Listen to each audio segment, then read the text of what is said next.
special meeting of the Parks and Rec Commission. Could we start with a roll call, please?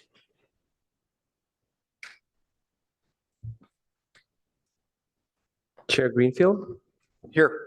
Vice Chair Brown, Here. Commissioner Cribbs, Commissioner Freeman, Here. Commissioner Kleinhaus, Here. Commissioner Oche, Here, please. Commissioner Wei, Here. Chair, that's 7 present. Thank you. If there's any members of the public who would like to speak, please raise your hand or fill out a speaker's card. And I'm not seeing any right now. So we'll move forward with agenda changes, additions, and deletions. Any suggestions from anybody? Then we'll move forward with the first action item, approval of minutes from the May 2nd, 2023 Parks and Recreation meeting. Any comments from anyone, changes suggested?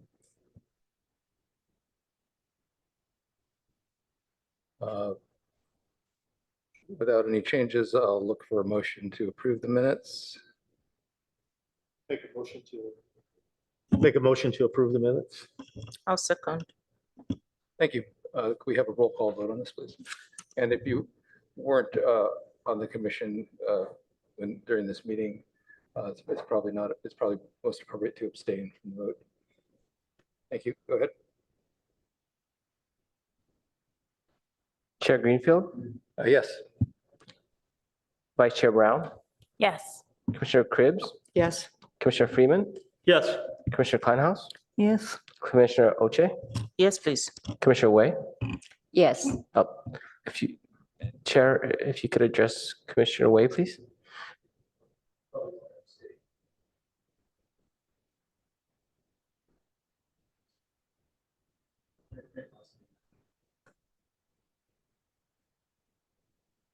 Sorry, I should have been on speaker on that. But probably want to abstain from the vote to be the most appropriate. And I'll call again Commissioner Wei, Abstain. thank you.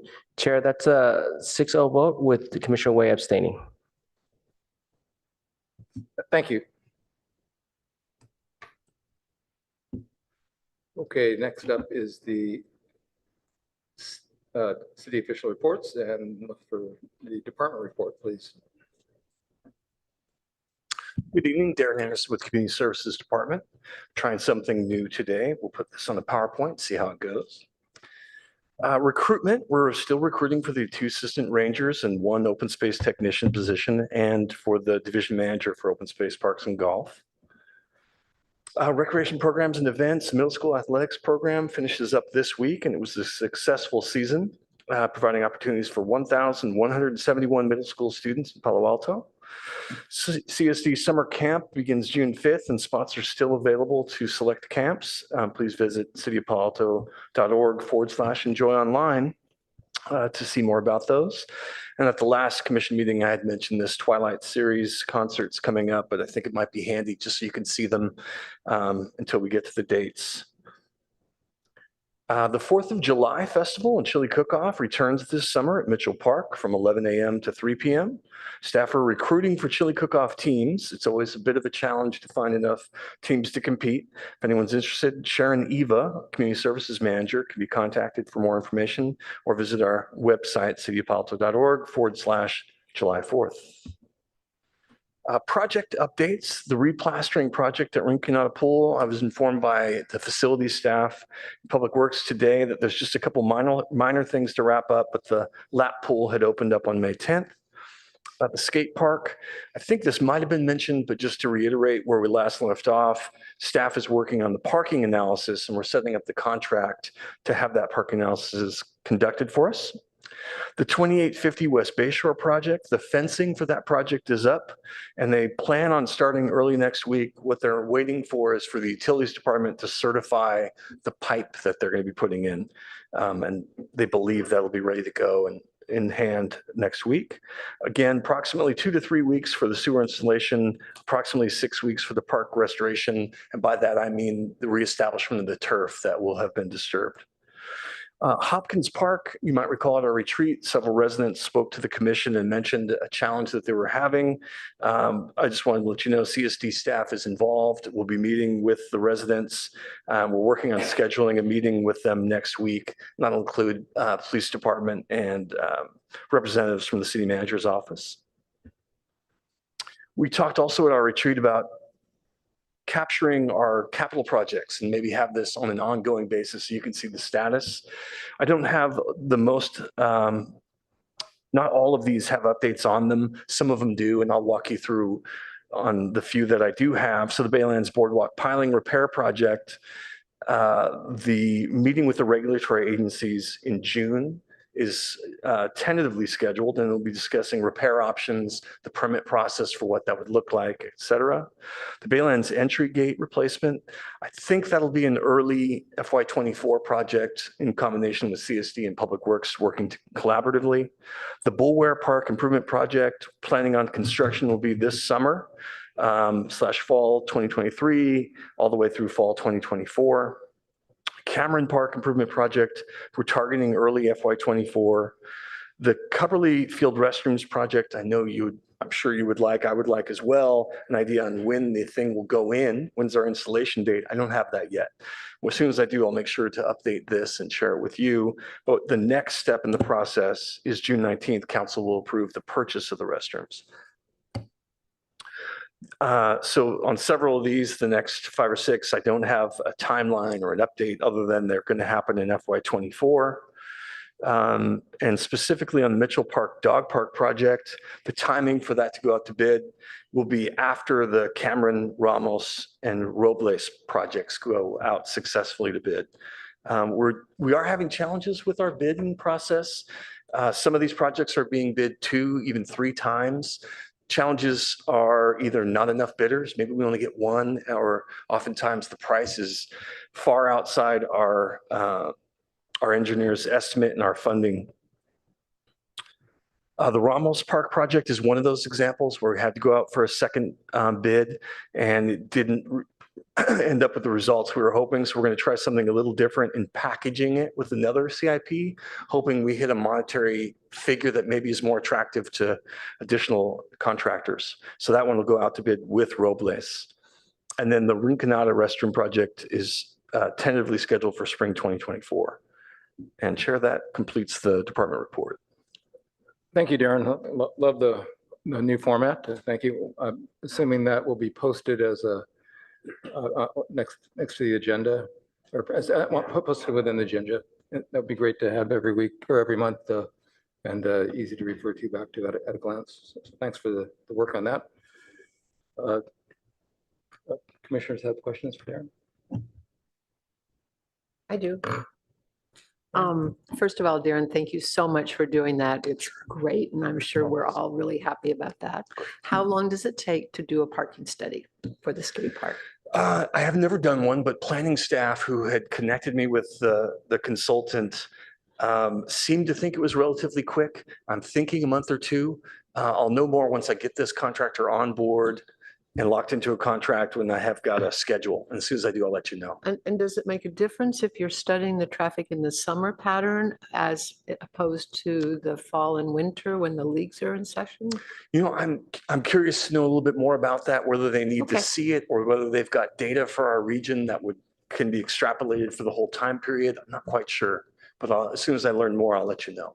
Thank you. And I also appreciate your including the Hopkins Park situation. I was very troubled, as I'm sure everybody else was, about that. And it's nice to see that there's something going forward. So thank you very much. Thank you.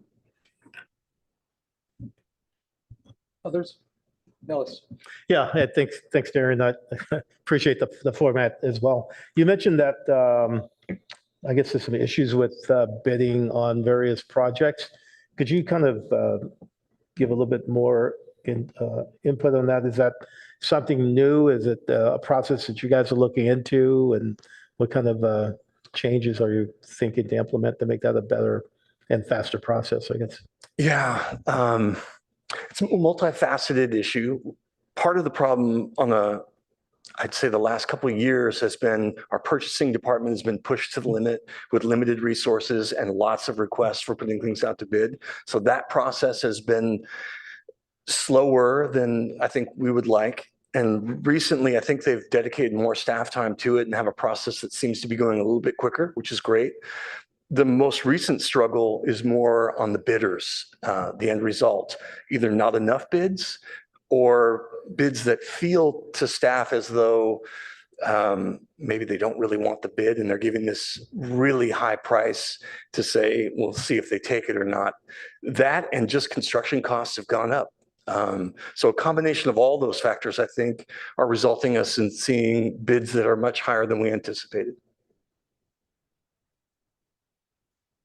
Is that more of a more recent phenomena, or there's a lot more opportunities, I guess, for bidders? It seemed to be that maybe this was tied in the middle of COVID when the opportunities to get materials were so difficult and costs were going up, and it seems to have continued.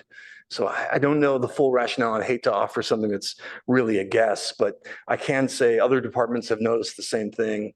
There are exceptions. Occasionally we're getting bids that are on or maybe even a little bit under the engineer's estimates. But more often than not, for my department, we're seeing much higher. Quick question about the Bayland repairing in June. Do you expect ad hoc commissioners to be there to support you or to meet with the regulatory agencies? Yeah, great question. I think for right now, it'll just be staff and then I'll update you. I think this is a kickoff meeting to broach the topic, get their initial feedback, and there'll probably be subsequent ones. And if at that time, I think it would be beneficial or you think it'd be really beneficial, we could have a conversation and see. Fantastic. Thank you. Others? Joy? Thank you, Chair. Just to re-echo what Commissioner Cripps said, we really appreciate the new presentation, and I'm glad that something is happening about the Hopkins Park residents complaint. The last time we met, I think you mentioned, or someone may have asked about who tracks the programs on the Enjoy Online. Mm. And I think one of the reports or updates you gave mentioned that they still have programs. Are we able to tell how many? Because I know it's been pretty difficult getting my kids on some of the summer programs. So just curious to know who handles that, and then what the process will be if there's a long wait list. Are people able to see how long the wait list is or things like that? Yeah, I apologize. I think I'm going to have to defer that one, and might even be easier if I connect you directly to the rec staff that lead it. It's Kayla Koga is one of our staff people, and offline I'll connect you to maybe if that's all right. Okay.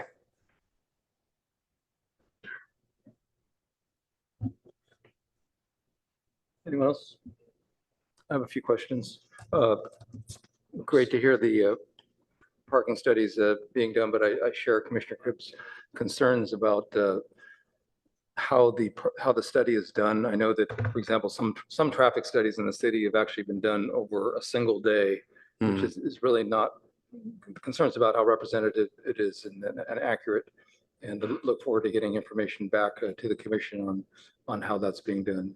And would be great to have some feedback to the commission if possible, or at least to the ad hoc certainly before a decision is made on how to go forward with that. Great to hear the chili cook-off is returning. It's been a popular event for our community for many years now. It's also been a stress point for staff getting enough booths filled and participants. So I'm very interested in getting more information out to the commission on how we can raise awareness and do outreach to groups on this. I don't know if it's better for me to contact another staff member or to go to work through you, but I think it'd be helpful to get very specific recruiting details. And also I think it could be helpful to get a list of past participants the last 5 years or so, just to give commission members an idea of who participates, and that might help commissioners come up with ideas on who to reach out to. So I'll leave it to you to either do that outreach or ask me to do more on that. Maybe I'll connect you via email directly with the person. I just want to verify. Sure. Great. Thank you. Will do. Good to hear the West Bay Shore project is moving forward. And we'll look to get more information as it becomes available in terms of when it's appropriate to pursue park dedication of that parcel. And do you know what the gating item is on that? Could you say that again? What is the gating item on that we need to wait for before proceeding with park dedication? I don't know yet. I just know that between the attorney's office, planning, and real estate, it wasn't ready per the last conversation I had. But they know I'm anxious and the commission is anxious, and that it's certainly something we will be pursuing. So they know it's on our agenda. Let's be a squeaky wheel on that. Yeah, will do. And finally, on Bullware, the construction schedule that you presented is summer or fall 23 through fall 24. Could you just remind us of what the impact is to users of the park? So certainly the whole park isn't going to be closed for a year. Some things will be happening in stages. If you can give us some sort of a overview to the. Yeah, I think I'll know more about the staging once we get the contractor on board and we have a pre-construction meeting and we talk through all those things. What do we need to close the whole site? Are we able to keep this portion open for how long? Those kind of details will be fleshed out at that point. We got the bids for that contract, so it should be coming fairly soon, but I don't know of a date yet. So as soon as I do, I'll let you know. And communication on this will be through signage at the park and updates to the city website. Would there any direct outreach to local residents? I think all three. I know Peter Jensen, the city landscape architect, had done a fair amount of public outreach, and I think he's got all the participants in those meetings and could be sending out emails to them to say, here's our timeframes and things like that. So I think it'll be all of those: signage, updates to the commission, webpage, and direct communication. And certainly to the Ventura neighborhood group can extend the outreach. That's all I have. Do any other commissioners have any follow-up questions at this point? Yeah. Only a follow-up suggestion that it's probably too soon this year, but next year, the commission should probably think about entering a chili cook-off team. It's lots of fun, and we could be the commission chili cook-offers.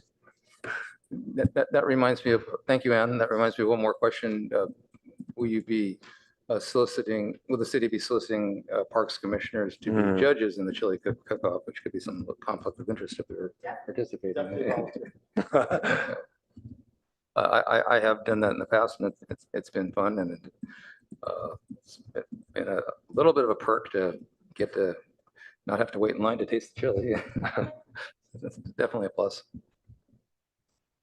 Anything else? Thank you. Okay, if any members of the public have would like to speak on any of the agenda items coming up, starting with the work plan, now's a good time to raise your hand or turn in a speaker card if you're with us in person. It's sparse out there this evening. We'll move forward with our first business item, which is our work plan. And really this is two parts. One is confirming the results of last year's work plan, or reporting back on our status of the work plan items that we listed last year. And we've already gotten a good start at this at our last meeting. So we'll start by reviewing that, and then we'll move on to this year's work plan. When I say this year, I'm referring to this fiscal year. We'll be referring to the work plan as the FY24 work plan. It's not exactly precise, but that's the nomenclature that we're going to use. Don't see any hands raised for members of the public who'd like to speak.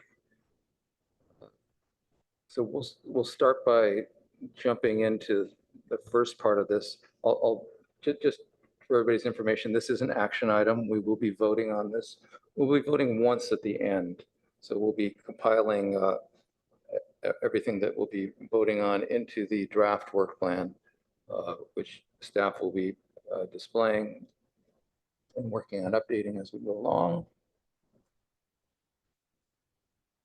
Right on cue, thank you.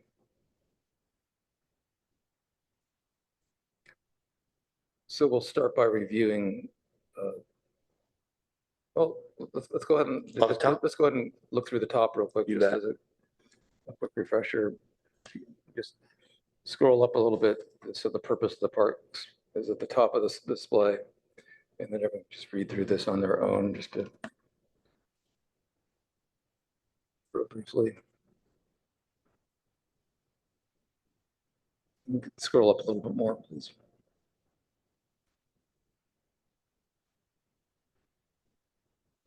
And keep going a little more.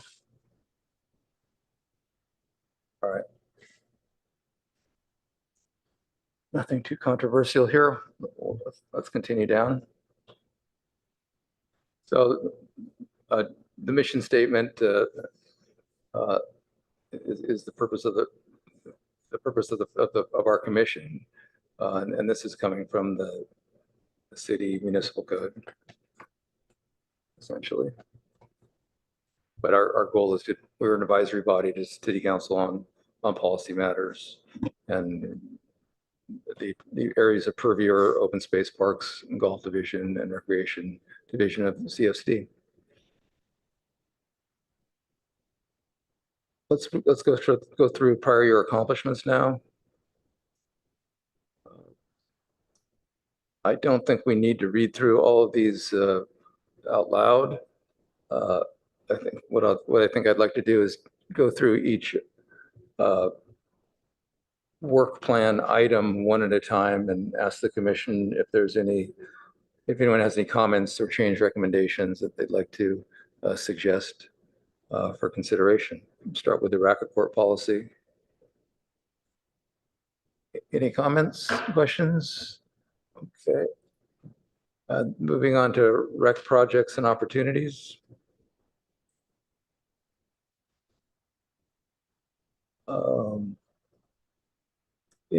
Any comments or questions? Darren, do you have any feedback, any additional feedback in terms of the length of the accomplishments section? I've been thinking about that. No, I don't yet. I did reach out to the clerk's office just to ask, but I didn't hear back in time for this one. So I know when we submitted the last one, after the commission had made its action, there were still minor tweaks they made to make it fit. So I think that may be the case this time around too. Right. And is there any review opportunity on that for us? In Before- between the time we submit it to the clerk's office and it going live, possibly. Yeah. I guess I'd request that if you could have that sent to the chair and vice chair to Yes. review on behalf of the commission. So nothing on rec projects and opportunities. That includes the gym, wellness center, skate park, and First Tee partnership. About e-bike and electric conveyance device policy.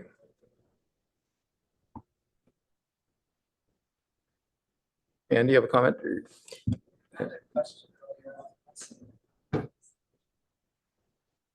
Okay. How about if we jump forward a little bit? Does anybody have any comments on any of the items? Yeah, I'm curious about the e-bike. Did we find a solution approved by city council? So we did, as the item indicates, we did recommend a policy, and it was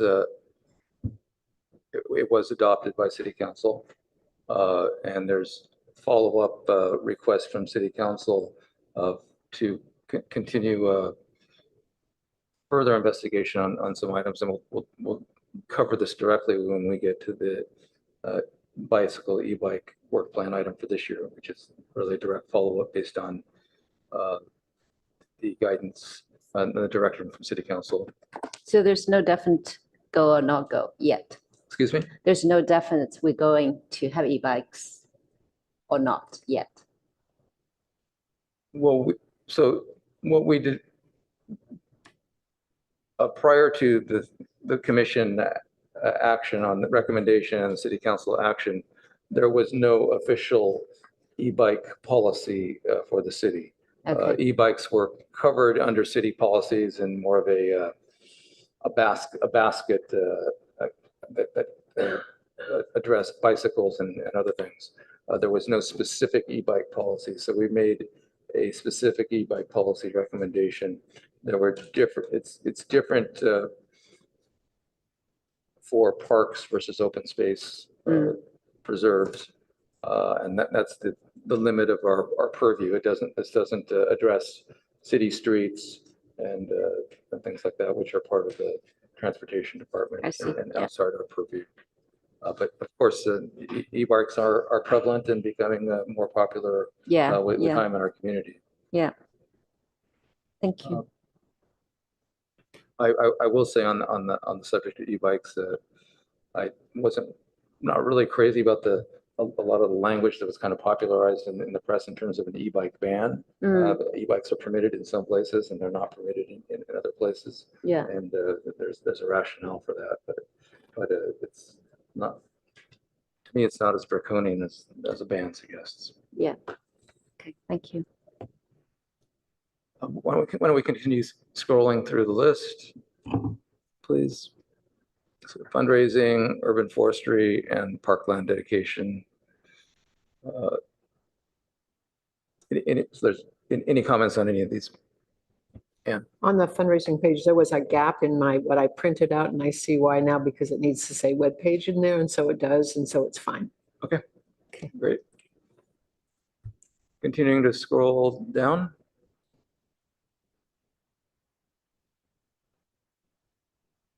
And the CIP review as well.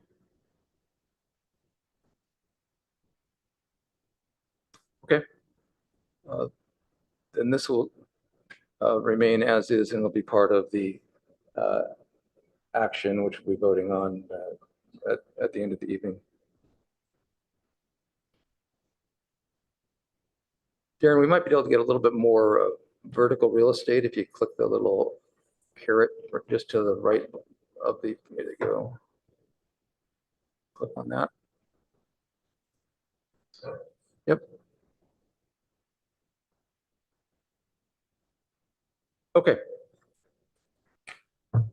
So we have 7 project/goals or 7 items on our work plan.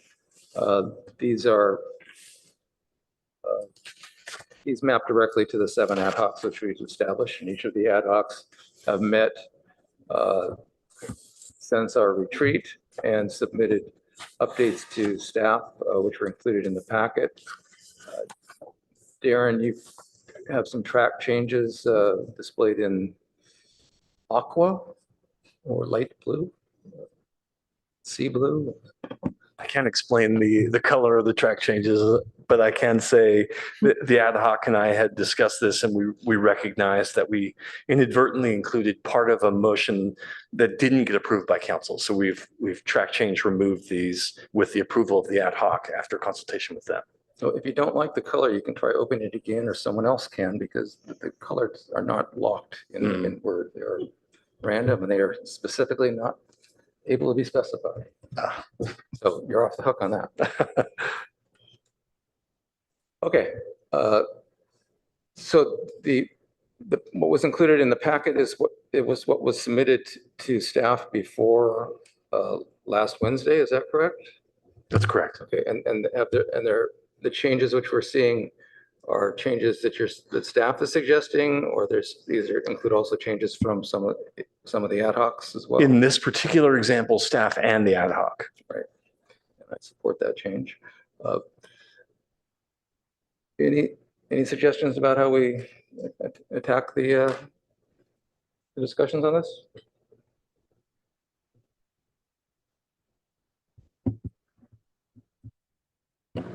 Vice Chair? I would just suggest that we go through the master plan one either first or before some of the other ones, just because that's an overarching one. I just think if everyone's okay with that, that might make sense to start with, even though it's not listed as goal 1. I would support that. That makes sense. It's Seems like a good place to start. Agreed. Okay, so we'll leave it as project goal number 3, because that's where it fits alphabetically perhaps, although Parks Master, anyway, sounds great. Okay, so this is the item we spent a fair bit of time on during our retreat, talking about a kind of a 2-part process for the master plan review. And the first part is aimed to take up the next 6 months or so roughly. And consistent with that, the timeline of this is set for the first 2 quarters of the fiscal year. Actually, one comment I wanted to make before we jump in is, I think it would be good as we go through these to try to standardize to the extent possible, standardize the nomenclature for the timeline. I think using fiscal year 24 as the timeline or specific quarters within it to be consistent, I think that's the most an accurate way to go. As far as resources, most of these require staff time. There's different terms that have been used to describe the amount of staff time, but I think if we standardize with low, medium, and high, or low, moderate, and high, low, moderate, considerable. I don't think any of the projects we're suggesting we're starting off by calling for substantial or a great amount of staff time. Can I ask a question? If you're talking about making it high, medium, and low, is that something that staff would make that decision about? I think staff would have the final say on that. I think we're making a suggestion in terms of what we're projecting, and so we would look for staff's feedback to work on this together, I guess. What's the normal sort of benchmark? Is it a couple hours of that time considered low, or what's the standard? Darren? Yeah, I'd say it's really variable depending on the work plan item. Maybe a good example of one that was greater degree of staff involvement and time spent would be e-bikes. And I'd say the same is true of the ad hoc committee, where we must have met 15, 20 times. It was really extensive in terms of number of meetings and the work on that, and others, far fewer meetings, far less staff time. So definitely highly dependent. And some of these evolve as you start in digging, and I think can change. So I think starting with what we think is reasonable in terms of staff, but both between the commission and staff, coming up with an estimate, and then sometimes it'll change and we'll do our best to deal with it. Yeah. Yeah, I've sort of felt staff are very burnt out and try to help out whenever we can. That's what we're here for. Yeah, and while it's variable from ad hoc to ad hoc and work plan item to work plan item, in terms of what we're listing in our work plan, that it shouldn't be a variable scale. It should be a more consistent scale. So as far as if we were to look back on that work plan item, how would you specify the resources needed for that? I'd say medium. So that would be moderate staff time? Yeah, I think so. Okay, so we're probably talking about low to moderate, lower moderate staff time for the items. And then when we're not sure, it's low to moderate. Yeah. Okay. Also want to standardize on the formatting, consistent use of the bullets and spacing for bullets, consistent font size, like there are a few variations on that, consistent use of city council as opposed to council, PRC as opposed to commission, these things. So I think we can do our best to get through this today, and we can approve something and we can leave it to staff to clean up the document afterward. We don't need to get too into the nitty gritty of that. Going back to what you're suggesting for timeline. So some of those things, let's say if we're looking at something that we're working on for 2023 that might fall into 2024, how would you define that as, if you're saying fiscal year 24, right? So fiscal year 24 starts on July 1st. Okay. So that gives us July 1st. through Okay, June two, 30th. and then when you say the quarter, you're talking about the quarter as to when that particular project or goal will be completed? That's right. Okay. Well, that's actually a good question. When we talk about the timeline, is this the timeline for completion, or is this the timeline for action? Which would also include completion. And I think we could probably interpret that however we wanted. So I think we can just kind of include that if it's something that's going to be done throughout the entire year, then it's just FY24. And if it's more specific, if it's something that's going to be completed sooner than that, then we can add the quarters in it. Well, like the, thinking of the e-bike, that's an ongoing initiative, right? That maybe doesn't have an end date. So you would just say fiscal year 24 for that, and then the next work plan will be continuing on Sure. Well, from that. there may not be an end date specifically for all of our recommendation work on bicycle and e-bike policy, but the work plan items must be very specific in both the task and the timeline for work completion, so that these can remain ad hoc committees as opposed to standing committees. Gotcha. So we want to be very deliberate in specifying tasks that can be completed within a 12-month cycle, and also measurements of success that we can observe and tabulate. Any other questions? Any other suggestions on something else to standardize that I have not touched on? Okay. Well, let's hopefully everyone has had an opportunity to read through all of the project goals and all the details, and develop some questions and comments in advance. This work plan item was developed by the Vice Chair and Commissioner Kleinhaus and myself.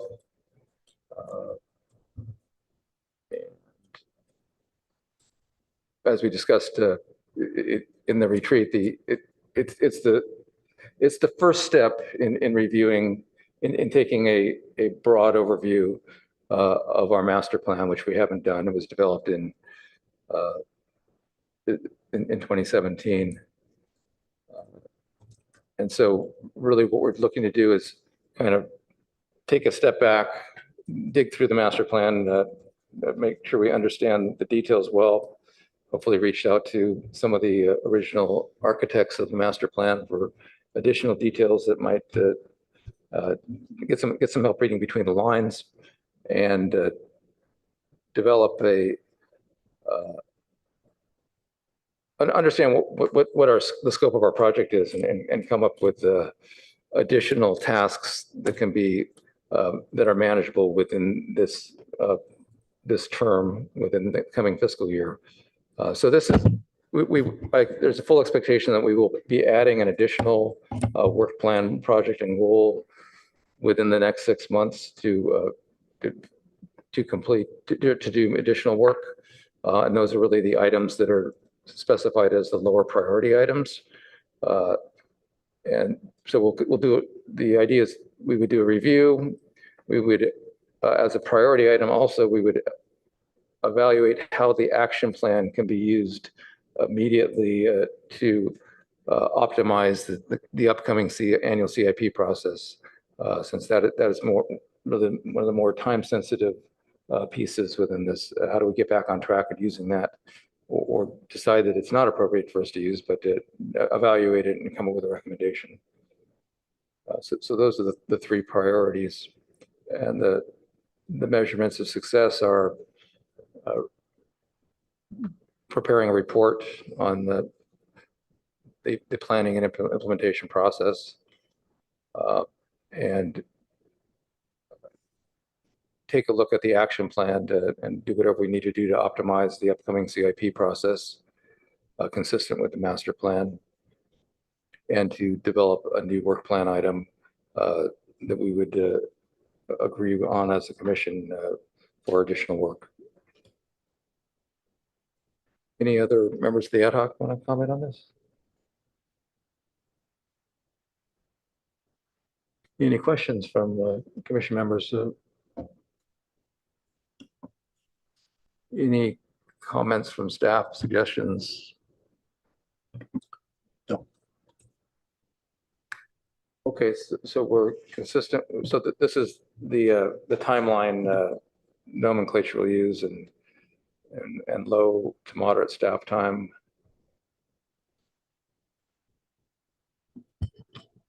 Okay. Shani, did you have a comment? I'm just wondering if we're going to look at any gaps. I mean, maybe in the plan, in the master plan, there are sections that received a lot of attention and a lot of projects already happened or in process or in close future process, and some may have just fallen and didn't get any attention. And I'm not sure we captured it. Like looking at potential areas that are somewhat deficient, possibly. Maybe there are none. Staff would know better than I, but I'm just wondering. Do you mean gaps that the plan has not accomplished or gaps that weren't in the plan to begin with, or both? I'm not trying to write a new plan. Right. And I'm looking at gaps where the plan has some direction, policies, programs that should be implemented, but in the past few years, basically there's no progress. right. I think we tried to capture that in the high part of the review of understanding the implementation of the plan, but perhaps if it needs to be clearer and more directly written, but that was the purpose of that high Yeah. level review. I think that's covered, that will be covered in the first bullet of the lower priority items. Okay. Detailed status review of projects and programs. I expect that we're going to be going through each of the projects and programs that are listed in the master plan and comment on what's happening with it. Completed, from not started to completed. And there's Okay. plenty of room in between there. Good question, though. Thanks. Anyone Quick else? question. Joy? Thanks, Chair. When I saw detailed status review, I felt it would be more high priority. I don't know. Just my thoughts. So the thinking and putting it as a lower priority item is that's part of what will be outlined in terms of the scope of the more detailed review to do. I think for this one, it's more like a phase 1, phase 2, rather than high and low, but we just sort of oriented it this way using the template. And if you look at the measure of success, the last item on is a new work plan item created for the master plan review, which is addressing the lower priority items. That's the intent here. So we're not actually looking to address any of the lower priority items as part of this work plan item. They're included here to provide direction or to provide insight into the direction we're going and the roadmap we're heading on. But this is all very important for all the commissioners to understand, because as we talked about before, we want to have the whole commission engaged and active on reviewing the regular updates from the ad hoc on this. Joy? 2 quick questions. Thank you, Chair. So if it's lower priority, does it mean it comes after the high priority is addressed? That's one. And then I know we talked about during the annual retreat, we talked about having the review of the recreation programs before this. So how does this all align? That's an excellent question, and we'll need to. This is really the high level work plan item. It might be helpful to add phase 1 at the beginning of the high priority section and phase 2 before a comprehensive parks master plan. maybe unbulleted phase one there. Yeah, I have a similar question. Should we put timeline for phase one, high priority and low priority, phase two? Yeah. So we have a sense of, So the timeline for the phase one items is the next 6 months. okay, Sooner if we can, but it will, we're not going to finish it Yeah. in the first quarter. We might finish early in the second quarter. And as soon as we finish it early in the second quarter, then we can start moving on to phase two. right. Does that answer your question? Yes, indeed. I think for lower priority, you could probably just do phase two colon and then have a comprehensive on the same line.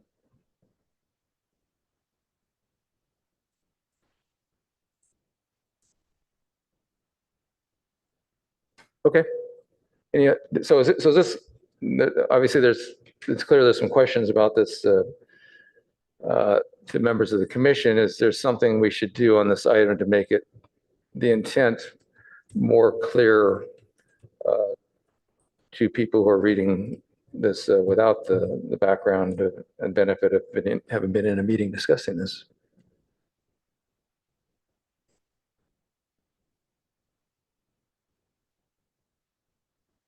Maybe we want phase two to include in parentheses or to include something like about a new work plan item. A new work plan item, maybe you don't need parentheses. A new work plan item will specify a comprehensive master plan review. A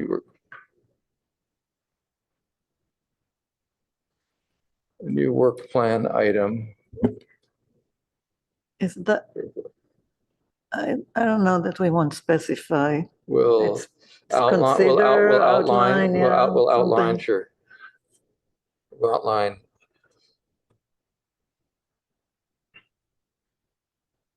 A comprehensive Parks Master Plan review, comma, which will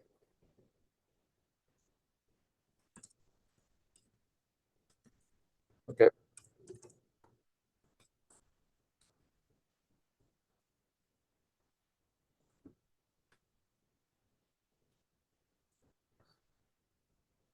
Does that help? Okay. Can we do a potential new work item? I'm sorry. No, well, sorry.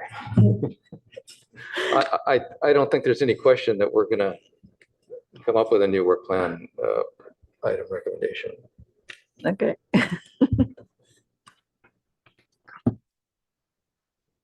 So curt there.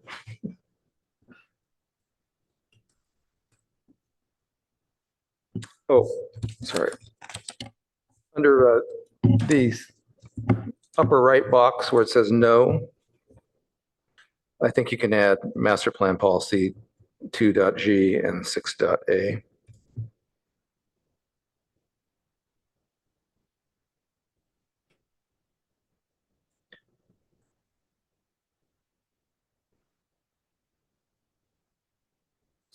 Two dot G and 6.a.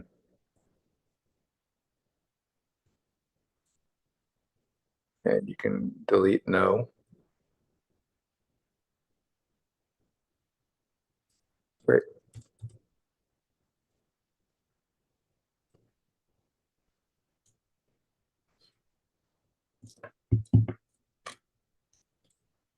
Ready to move on? Okay, let's go back up to the top then.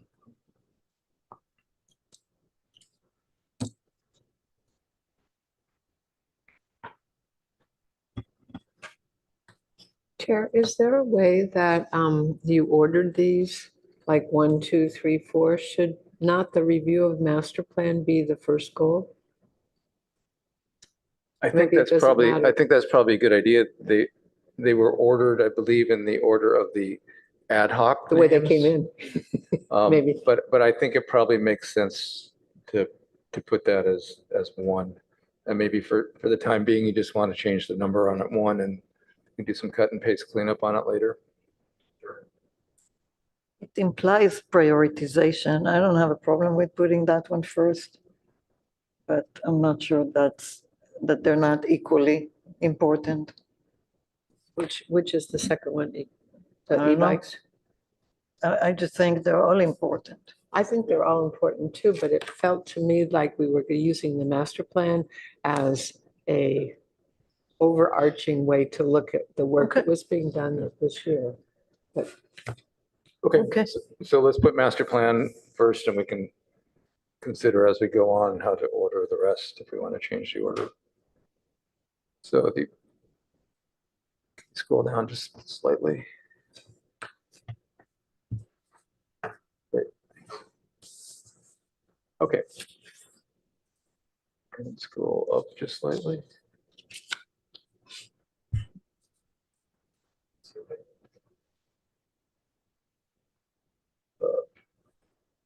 I think so. Okay. Would anyone from the ad hoc,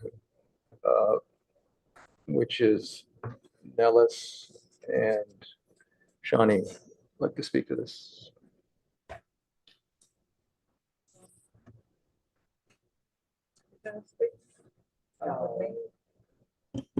Can start it off. Tag team. As far as the timeline, we. You want to start with an overview? An overview? Yeah. So I guess just reading this is a follow-up from I guess what was on our master plan from last year. And what we tried to do is try to, as I said here, to implement the council direction from the 2/27/23, which was to review the policy and access to all bikes, electric bikes and other electronic coasting devices. So we try to stay in line, sort of in lockstep with that. And to the fact that this is going to be an ongoing initiative, which is going to be based on how the technology changes. Because there's many facets of it, which is, how there might be some additional things that need to be added as a result of some of the technology changes, and maybe even additional input from some of the other groups that we'll be working with, like Payback and so forth. So that's I think, kind of an overview of why this is important to kind of stay in the forefront. It's not something that's going to go away. So, Johnny? So the main focus was to implement what City Council motion had. And that was to look again at the Baylands and the Rastradero Preserve and consider for both bicycles and e-bikes and other devices, reduction of speed limit, which currently is 15, right? Where there at all and where to restrict bicycle and horse access on those trails in the Baylands, which I think horses are not allowed there anyway, and the Rastradero, and where to add bike racks at trailheads in those preserves, so that people who get there potentially on an electric bike or any bike can park their cars. That was really, we included things that apparently were not in the motion. So that's the blue strike off that staff pointed out, that we included the parts that were not in the motion. That was part of a motion that part of the motion did not carry. The motion was there, but it did not pass. Yep. So the first priority that we have is to do exactly what was in the motion.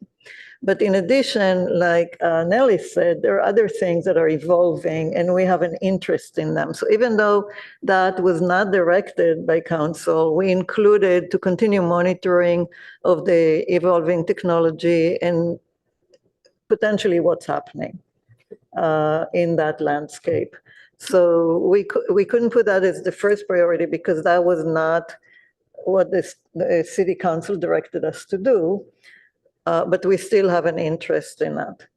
No, that's great. I think that makes sense to me that to start specifically with the city council directive. That's what council is specifically asking us to do. When we create a work plan, we're making a proposal to city council of what we think is appropriate to do. And so it is completely reasonable and within our purview to make it suggestions to do other things. And city council has the option of approving that or not. Quick question. So, in terms of, so I guess we're reaching the goal to safety versus popular interest here, right? Balancing the both. We're balancing a myriad of competing priorities. Right. So do we have the right to say, okay, the reduction speed limit should be 10 miles, or is it up to public to recommend? What's the process here? So we're gonna make a recommendation Okay. and use all the best resources available to us and do research and proper due diligence. And a lot of that is going to be leaning on staff and I won't speak for the ad hoc, but that's kind of the generalization. Could we normally propose a solution, say, city-sponsored 10 pilot bikes? Would that be some solution without involving the public? So public can try out as a shared resources, then see how that goes. Would that be good for reducing the That stuff? would be outside the scope of this. That would really be Okay. a different project and a Okay. different work plan item if we wanted to attack Okay. that or to look into that. Okay. We would be reaching out, we'd want to reach out to the I'm not sure to what extent that's within our purview, that is transportation department. Yeah, that really. was, I was going to ask too. So whether it's Unless we wanted transportation. to come up with a program to have bike shares to ride at parks or something like that, Yeah, which yeah, doesn't make any sense. Success, we have a responsibility in working with staff to like make sure that the signage is something that is easily understood by the people that will be so that the ones who will be using the e-bikes on those particular trails that is easily understood of what the things are. Identifying the proper places where rack locations, and that might be input maybe from the public or even from other agencies like Payback and so forth. And then, I think always considering what the restrictions are on some of the trails, especially as the technology changes, right? Or as we see other signage or what other communities are doing that could benefit, sort of add value to what we're calling, measuring the Yeah. success of the project. Yeah, it'd be great to compare Yeah. with neighboring cities, how they do it. Yeah, yeah, great idea. I have a question for staff then. The things that we were directed to do are in the high priority. In the measures of success, again, the same things, plus the signage, which is a leftover from the previous ad hoc, so we kept it. But we put the continue monitoring of evolving technology as a lower priority, but something that we would like to do. What we don't have here is what Commissioner Way was discussing, which is, do we have any kind of monitoring? Or do we know what's actually happening in the field, or like what's out there, what's happening? And I don't know if we should add some level of, I don't even know how to say that, because monitoring is, it's not with numbers necessarily, it can be, but do we want to add something about continuing to follow trends of use or of park in the open spaces? I mean, in most parks, there is no limit what's on e-bikes or any kind of bikes. But should we add something that kind of keep an eye on what's happening? Or is that just something that staff does and doesn't come into this work plan? Can I tag on to that? And that is, it's some of the discussions we've had as well. I mean, that you've got input, I guess, that would be coming from the rangers, like, are people exceeding, based on their eyeballs, the speed limits, and maybe public input is saying that, because these things are quiet, or there are other suggestions that might come from the input from the public, but also I guess the rangers would be sort of our unofficial monitoring tool, or are there other ways that we can monitor what's going on? So if I could comment, and a suggestion that I wanted to add to this is, I think we should, in addition to monitoring the evolving e-bike technology, we should be monitoring policy of both state policy, evolving state policy, and neighboring jurisdictions. Yeah, that seems perfectly reasonable. And for the monitoring, I might change it to assess how the recently enacted e-bike policies are working. Something to that effect might make sense in addition to what was just mentioned. Okay, well, that's assess how the current policy works.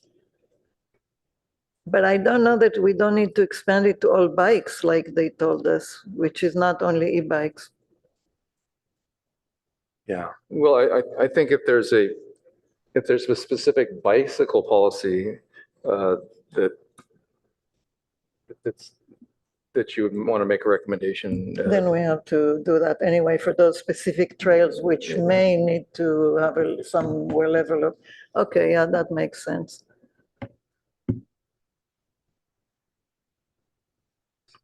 I think, and I would like to add something to the monitoring, because I think, we have a very involved community, and people who spoke to us on this topic came almost equally from both sides. One was don't do it, and the other side was we want to ride everywhere. And I would like to add science here, monitor the science. Because, policy is not necessarily always based on science. But I think here it's important. It was important to many of the people who came to speak to us. And I would like to have, when there's a lot of what we found out is that people really didn't know what the impacts were, right? In many of the environments. Some, we knew that there's impacts on bat roosting and colonies and things like that, but we didn't know all that much. So monitoring the science can actually tell us quite a lot. So I think you're talking about monitoring the impacts using science. Well, because monitoring the evolving e-bike technology is kind of monitoring what kinds of e-bikes are coming out, and yeah, I think we want to be monitoring the technology and impacts.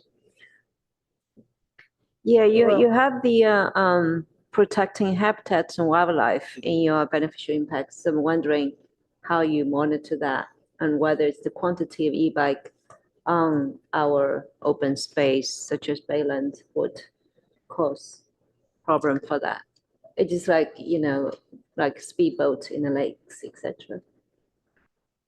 I'm not That's a- expert on that. No, yeah. that's a good point. I mean, over time, do you start to see more bikes than you do pedestrians, I guess? Yeah, you know? yeah. I mean, And then come back to the safety issues Yeah. versus popular interest.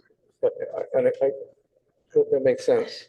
I'm That's just that's thinking about the impacts, really the assessing how the current e-bike policy is working. That needs to be addressed. That needs to be, part of that is assessing the impacts. Yeah, So with Agreed, impacts, yeah. very much so. so when you say assessing impacts, you mean both in terms of the biological impacts, but also potentially safety issues? I mean, Yeah, any of yeah. the Yeah. plethora Yeah. of issues that came to the previous ad hoc and Yeah. were discussed by staff and the rangers Yeah. will probably come again. I don't know that we'll have a lot more information that we did before, but But maybe. there has to be a checkpoint there somewhere. Yeah, I agree. Okay. Yeah. So I don't know I don't know if impacts need to be included in the first section. We do want to understand, we want to be aware of studies and impacts that are done regionally, locally, in the state, outside the state. Well, The difficulty with this is that the main impact that the existing scientific studies find on biological resources is not necessarily the type of technology, but how much access. The more people, the more bicycles, the more any kind of bicycles. It's just a matter of how much, rather than are you using this kind of bike or that kind of bike. And so I'm not sure how we address that. So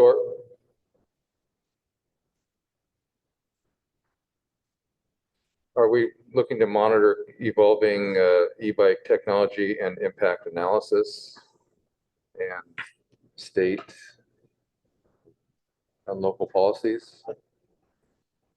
I think the way you have it right, I mean, the way we have it now, sort of, I mean, if someone's looking at this who've not been directly involved in what it is that we're trying to achieve, I think it doesn't make sense reading it as to what, the fact is that we are continuing to monitor and evaluate the evolving e-bike technology. So, I mean, it's an ongoing and continuous effort. It's not like, I don't think we could ever say we're turning this off. It's going to be an ongoing effort, so. So are you suggesting impact should not be included there, or and it's implicit in technology? That is really important to me to have the word science Yeah. and impacts in there. I think we need to know there are more studies coming out, and there are some that identify impacts and some that say, oh, there's no difference with what happens. And I would like, when studies like that are there, and I would like to include that information. So to me, science is important and impacts are important. And the impacts do include other things like safety. I don't know that this was something that we had a lot of discussion of in the previous ad hoc, like where are these safe, where they might not be, and can we actually make a difference? And so I think it will be some repetition of what we've done before, but if there's new information, we should be able to consider it. So Can I just make a suggestion of, I mean, we want to have a specific work plan for each of these items, but I do think that this is one where something new may come up that we might not even know. So for this one, I think what we're trying to do is say continue monitoring e-bike related issues, and then we can list some of the examples. So the technology, science, impacts, and policies. But I think there are maybe other issues that we're not necessarily going to list here that we don't want to limit the ad hoc to be able to do. So if we just list them as some examples, but just make it, I don't know what language you want to do, but e-bike issues or topics. And that way, anything related to e-bikes, it kind of gets covered in there. I like Yes. that, but I think we need that the direction that it's bicycle and e-bike access. So continue monitoring evolving bicycle, e-bike access issues, like the title of what we got from City Council. issues, including. Such as Including something like that, yeah. science impacts sounds. It's not clear to me what that means. Science, impact. But Sorry, when you say science, do you mean like, I don't think it's the right word. like Data, research? I guess Scientific studies, data. Research, yeah. okay. scientific research. There are studies that are done, and I've seen several of them recently, related to access by different kinds of modalities on levees or on other type of trails. So would impact analysis be sufficient? I mean, that includes scientific studies as well as it's the impact to users to community members who can't ride their e-bike. Those are impacts. But it's So I'm curious, we have both bicycle and a horse here, and so are we focusing on bicycle or are we looking to the best practice from horse access in the past? So this is primarily e-bike related, but we're looking at policy related to both bicycle and e-bike, so we're including it here.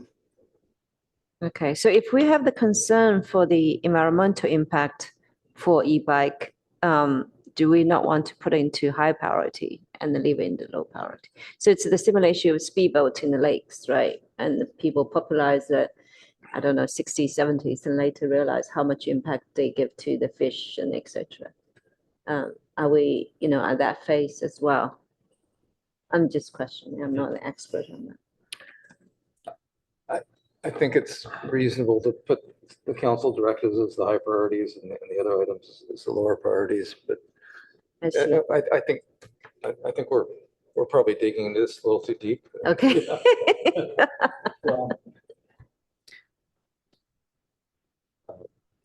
Evolving issues.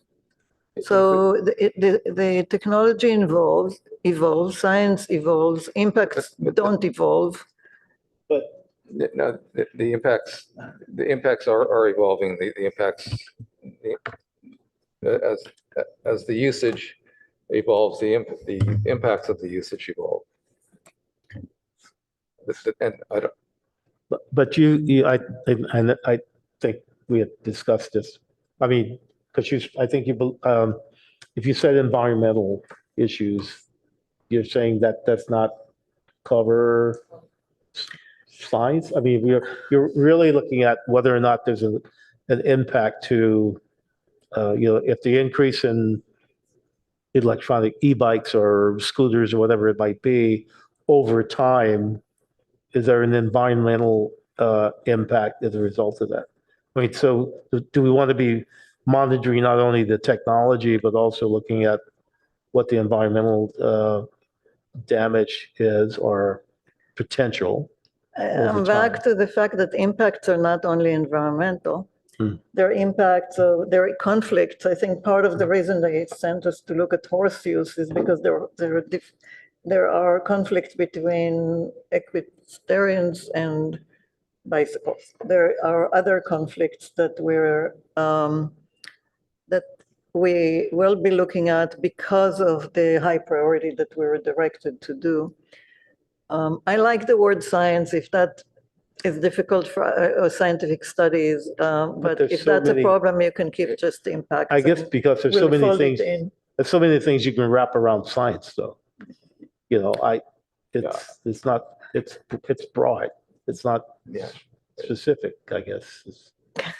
As somebody who is a scientist, to me, it's quite, or has been in the past. That could only make sense, but if it's difficult for others, then okay.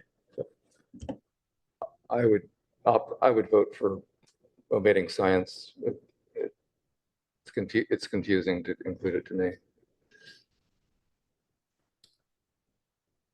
So how do impacts evolve? I'm not sure what you mean by, if you take the word science, then we have evolving issues. So involving issues would be, one of them is technology is an evolving issue, I guess. And then if you take out the word science, you have evolving impacts and evolving regulation. I mean, the impacts are basically the usage impacts. I think the usage is implied there. Do you want to put use in conflicts and impacts instead of science? No, Shani. No? I think we're, Okay. with all respect, I think we're already getting too detailed on this, and we need to move on All right. more quickly.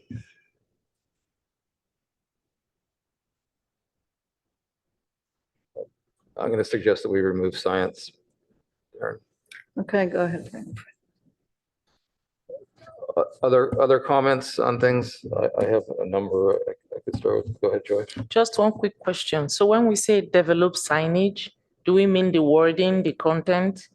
That's a Okay. specific language from city council, so Okay. it's broad, but Okay. it's Thank you. new signs and what to put on them, or updating existing signs. So some comments that I have, rather than implementing, so for council, that should become city council, but rather than implementing the direction, I would suggest proceed with city council directive. We're not, if that's acceptable to people.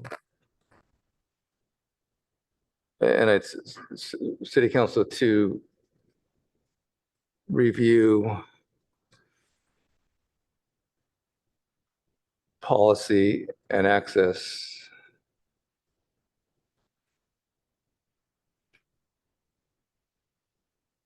Yep. And at the very top, I'd call it, rather than e-bike access policy, I would say policy and access. Because we're looking at more policy than just access.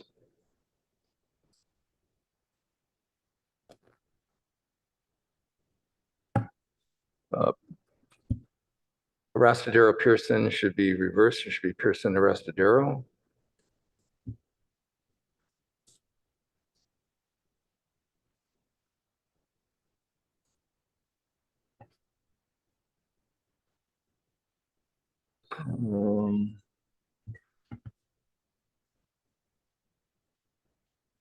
Under resource, so for timeline, FY24.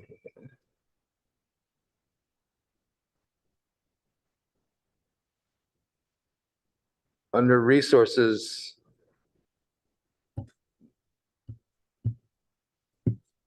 I don't think, should we just, I don't know that we need to detail the policy development, community outreach, et cetera. Or is it helpful to include this? We haven't included this level of detail. Most of the other work plan items don't include that level of detail.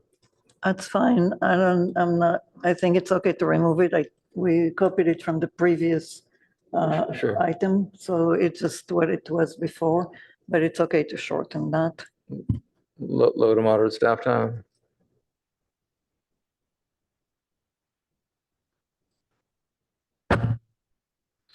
I do think including funding is appropriate. Can't.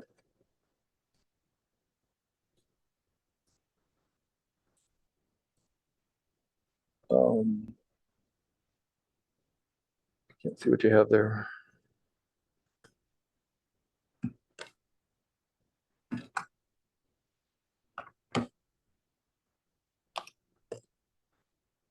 Oh, just remove just say funding for implementation, such as signage and bike racks, but it's not policy implementation, or we don't need to limit it to policy.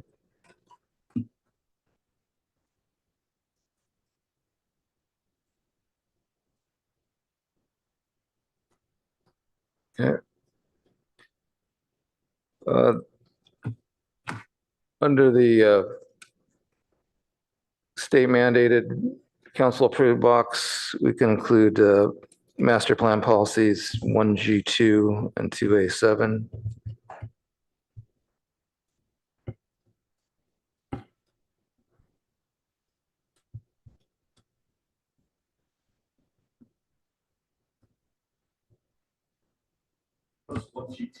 One G2 and 2A7. There's dots between each of those. So it's 1.G.2 and 2.A.7.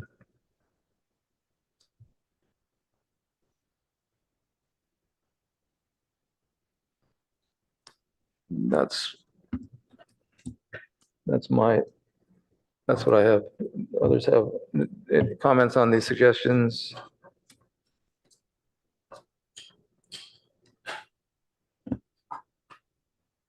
Works for me. The goal number for this? I'm sorry? The goal number for this item? Let's look at the numbers. Let's do the ordering later. Back where, can you Pardon? scroll back up, please? Under impacts, it should be city council.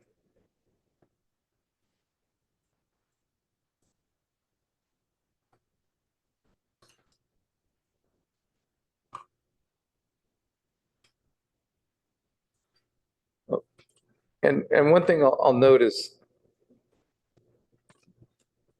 as we're considering policy and access, as stated, we're recognizing that this is potentially opening up another box, but we're looking at how to potentially consider where bikes and e-bikes should not be accessed. We're not within this work plan item specifically considering where e-bikes might perhaps, where e-bikes should be accessed where they are not currently permitted, or where e-bikes should be permitted where they're not currently permitted. And recognizing that this was a controversial issue within the community, with not an obvious, with varying views in different parts. I don't know if that's something we want to include or not. So basically reversing our previous recommendations and re-examining that? Well, the initial the previous recommendation was to, at this point, right now, we're not advocating for permitting e-bikes anywhere in the open space preserves. Part of the rationale for that was the timing. It was effectively a change for the city and for staff in terms of how things have been understood and enforced. And so there wasn't appropriate signage in place. There wasn't appropriate community education in place. And so those were specific reasons given for not permitting e-bikes anywhere. If the ad hoc is going through and looking at places where e-bikes and bicycles perhaps should not be permitted, do you want to also consider locations where bicycles are permitted that e-bikes could be permitted as well? I want to take on what you said about community education. Should we put that into one of the priorities? Whether that's a part of the process, right? I just thought what you said is quite important. We don't see any over here. Should we look into that, put into one of the priorities, say the lower priority, we should do some community education? In terms of safety versus environmental impact. A lower priority item could be outreach, communication, and outreach of bicycle and e-bike policies.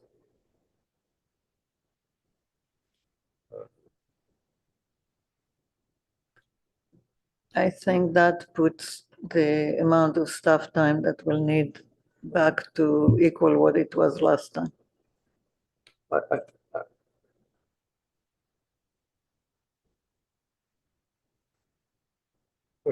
You're already looking at the signage issue. So that's a component of it. The websites have been updated already with information, Darren? Yes.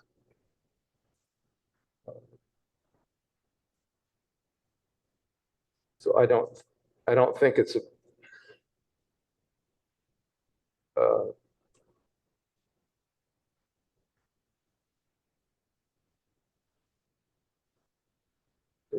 would it be something would it be something included in the first item under continue monitoring? Probably not. We're talking about communication and outreach of bicycle and e-bike policy.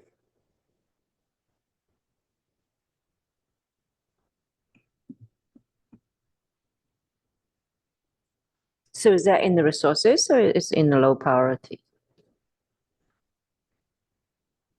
Darren, is this something that you would look for from the ad hoc in conjunction with the other work that the ad hoc is doing? Specifically outreach to the community to get feedback.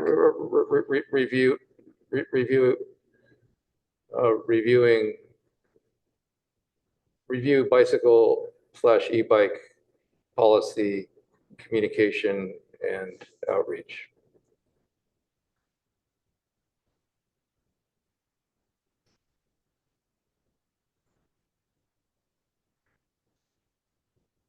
Policy, communication, and outreach. That's right.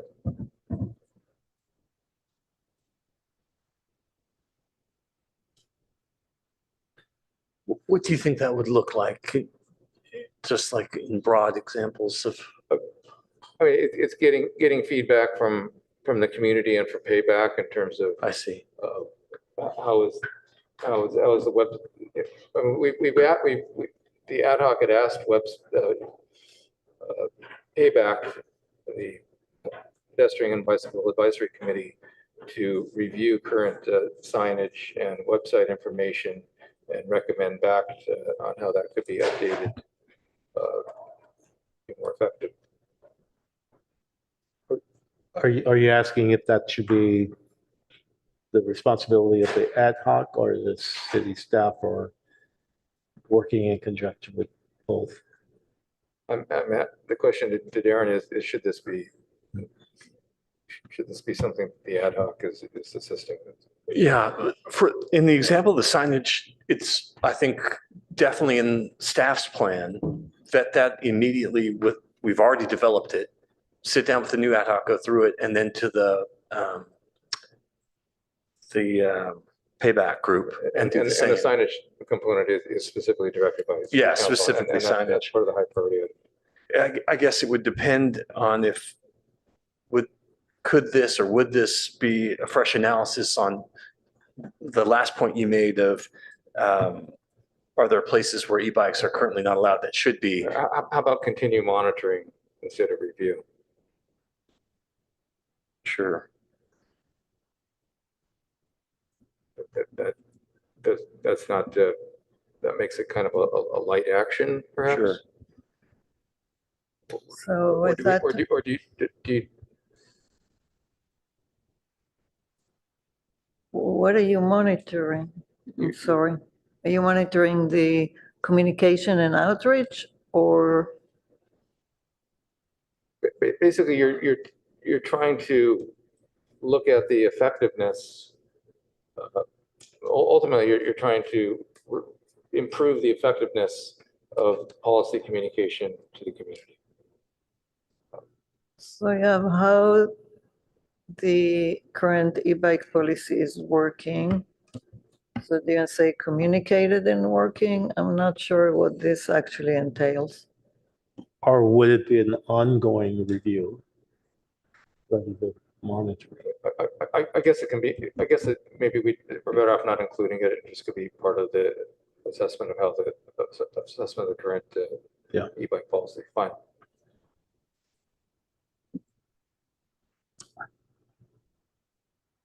That's how the current e-bike policy is working. Because that can have both discussions with staff, the rangers, but also with the community, Yeah. right? Mhm. In the interest of time for everything else, I'm going to suggest that we move on unless someone else has a immediate comment on this. Number 2.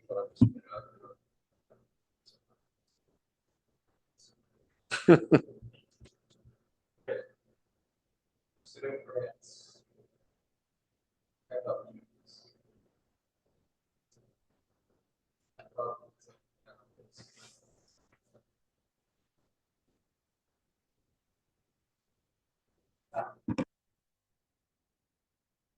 We felt like this was pretty simple, and I think the rationale that we talked about at the retreat was the fact that very often we talk about getting grants, but we really don't have a process, or if we do, we don't understand what the process has been and what the history has been.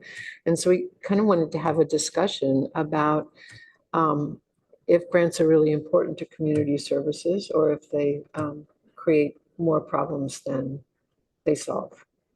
And we wanted to start with that, but we felt like there needed to be a history of past grants that have been given or rejected by community services.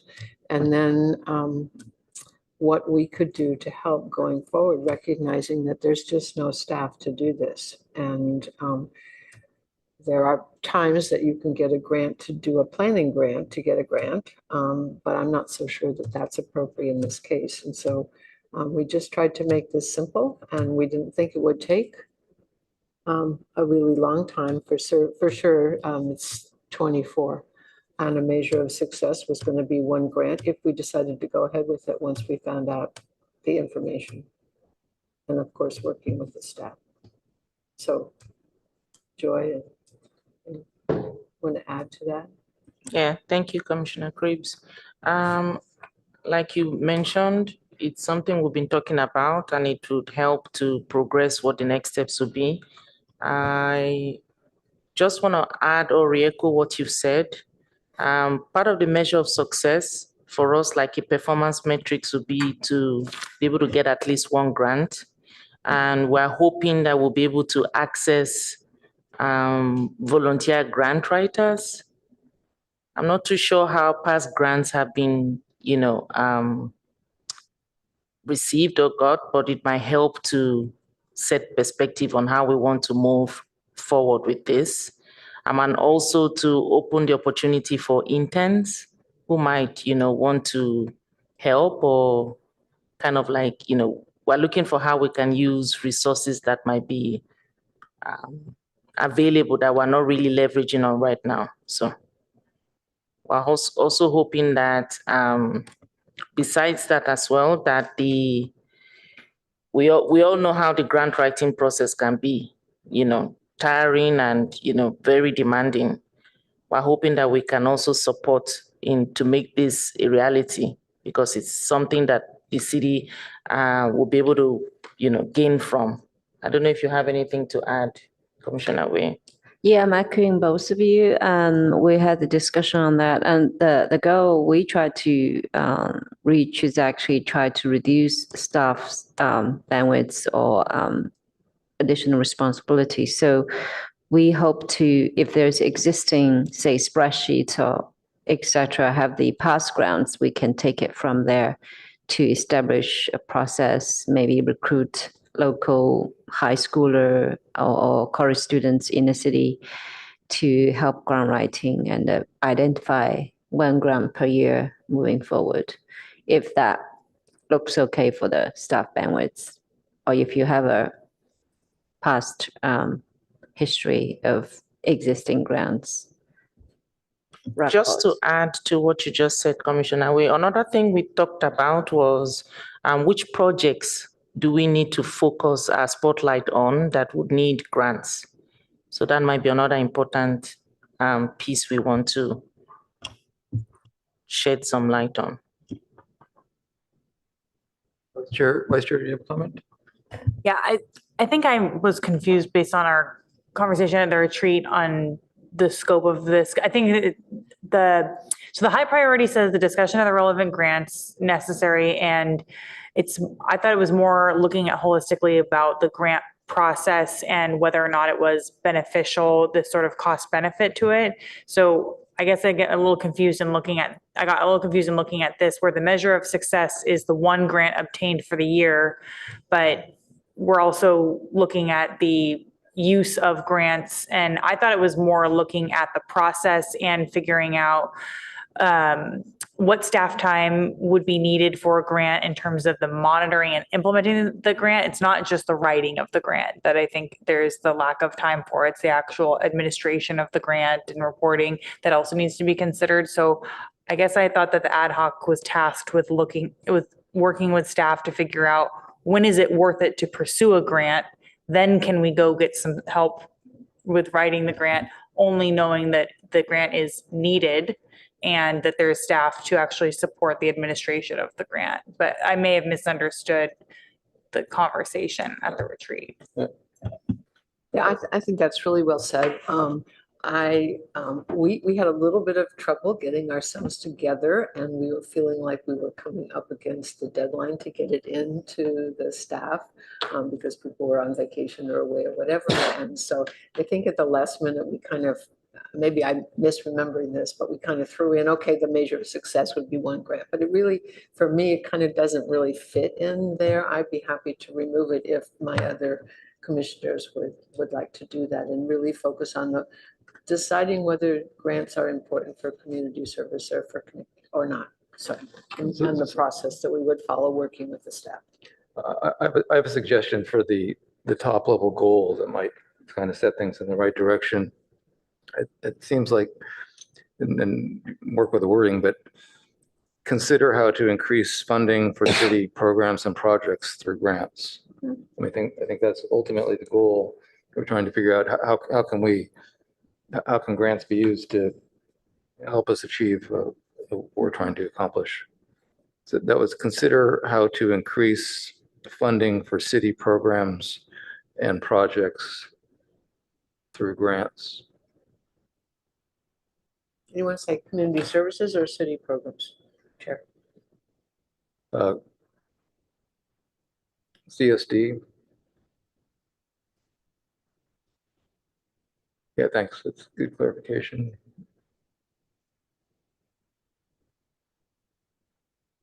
And obviously, we're not looking at all CSD programs and projects here, but I think that probably narrows it down. What does CSD Community stand? Services Department. So Okay. that's the broader group that Darren is part of. So we could, it could be parks, open space and recreation Mhm. programs and projects. Because we do know that when people from Public Works come to give reports to us, often they have gotten a grant, especially in environmental services or open space or something. So instead of CSD, should go with parks, open space and recreation programs and projects. So I presume, yeah, what we were struggling to, three of us, was also trying to identify whether there's a past process or past list of existing grants we can use as a foundation to do some gap analysis and to look into which grants being awarded, we can continue applying for that, or which grants dead, it's never really useful, and which can be, something new so that we can establish that process for grant application. I think understanding where we've been is an important part of the process. Yeah. Certainly. Shani? Staff has applied for various grants that are, for example, removing the eucalyptus at Foothills Park, or grants for which we did not get for restoring the creek over there in Foothills Park, or the horizontal levee, which is what came from Public Works. So I think what we could look at in addition to how to increase funding is in partnerships with other departments and potentially with outside agencies. The Water District received a grant for restoration over there at Calabasas. And, maybe they would be helpful to get grants for Foothills Park. So I think that identifying partner could, if possible, either other departments as well would be helpful. I don't know where it fits in here. I think parks, open space and recreation.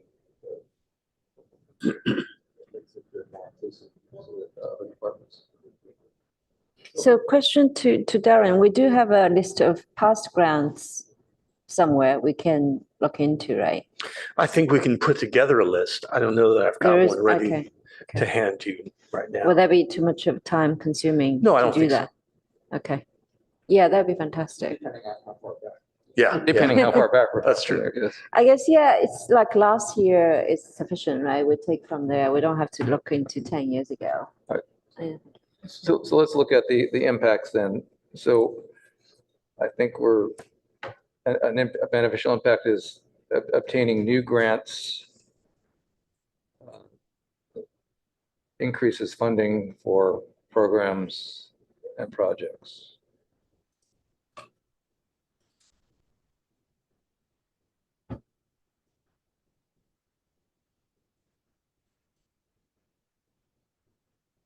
Want me to type that in? So That's a suggestion.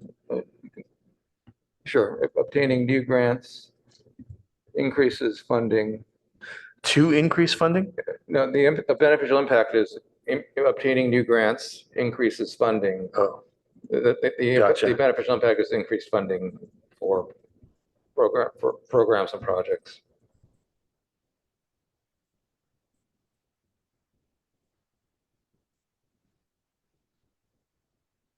I think we've already referred to the programs and projects as parks, open space, and rec, so I don't think we need to include that again. Yeah. Yep.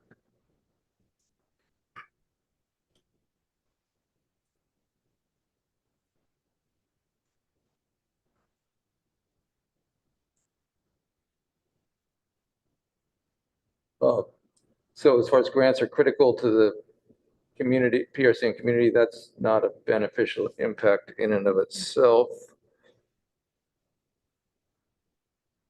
I don't know if there's a benefit that you want to extract from rewording that.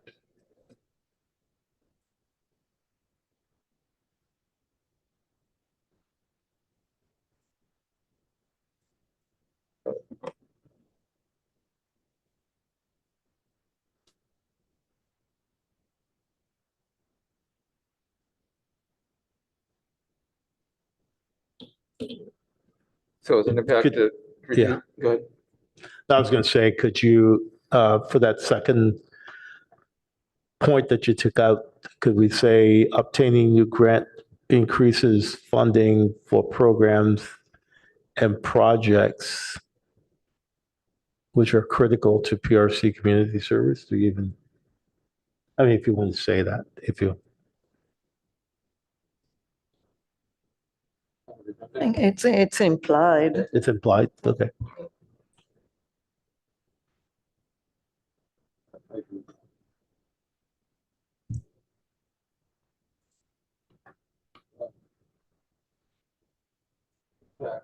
Regarding staff time.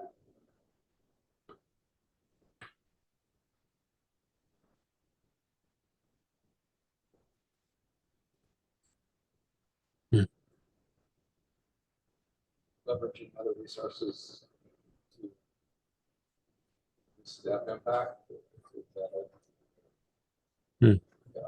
Other being us. I would almost just take this bullet out because Yeah, there's going to be there's- staff it's- support for this ad hoc, and then there's going to be staff to implement any grants that are agreed upon. So I would just take it out because we don't know that for sure. I agree.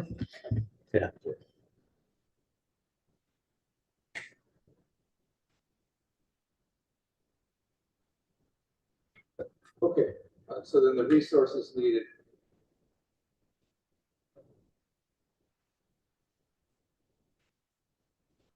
To the moderate staff.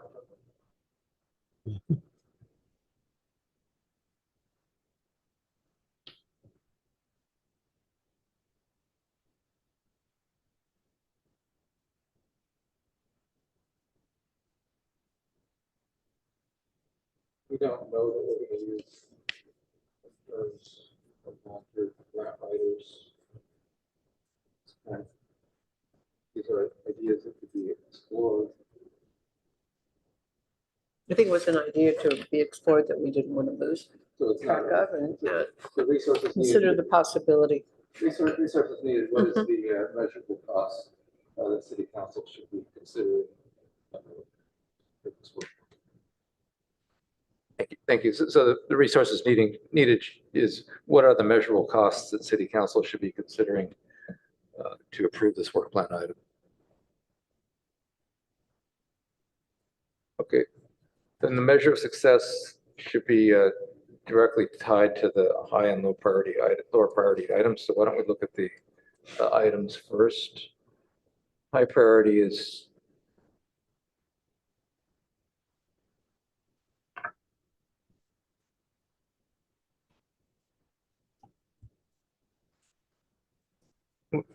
I think you're looking to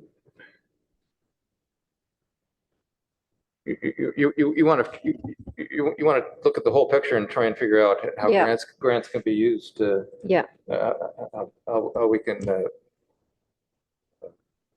qualify for more grants, increase funding. So I think you're looking at the high priority item is to do an assessment, assess. The past grants, right? The assess the existing grants. Well, assess how grants may be used to effectively increase funding for programs and projects. Okay. That's the top level. This is going to include reviewing the current grant application process and associated resources. Yeah.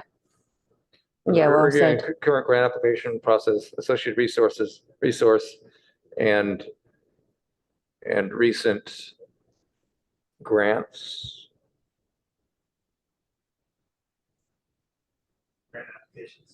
Grant applications, okay.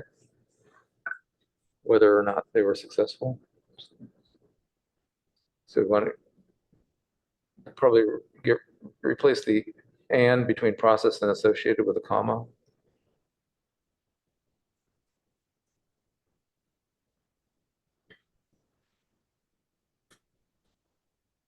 And reviewing becomes review.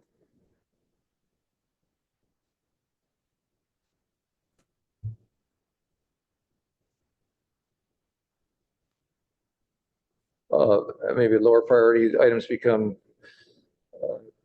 consider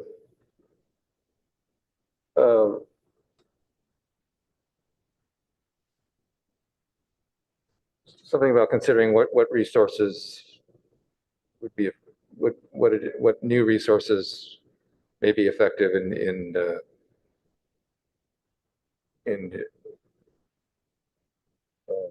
increasing, may be effective to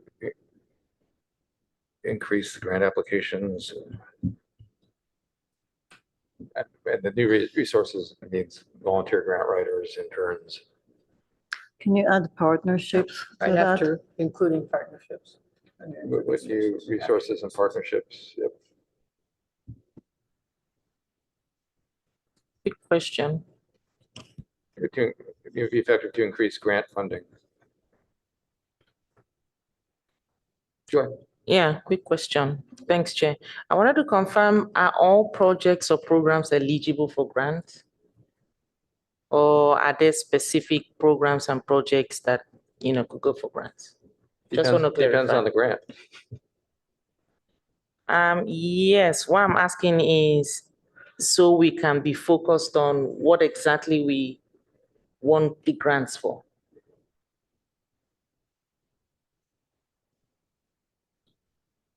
Darren? Yeah, I think staff could pretty easily come up with a list of 10 projects, programs that we think we could benefit from having additional money that we don't have allocated for now. I think that would be fairly simple. And that's probably a good place to start in terms of where we already have direction to move forward on them and are lacking funding. That to me seems like a high priority to focus on for grants. Yeah, that'd be great. That's the foundation we can work from.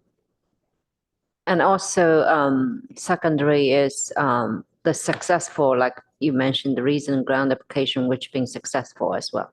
So we can see whether we can continue those partnerships. Yeah, and for that one, it may be helpful to look beyond just community services. Commissioner Kleinhaus mentioned the horizontal levy. They have had success recently, and the type of grant that they're getting is applicable to other natural setting, environmental improvement type projects. So that'd be a good one. And then grassroots ecology is really successful at getting grants for things inside our preserve. So they're the kind of partnership that I think we could leverage and say, this might be outside of your particular area of focus, but it's important to the city. Can you help us or can you guide us? Excellent. Yeah, that's a great framework.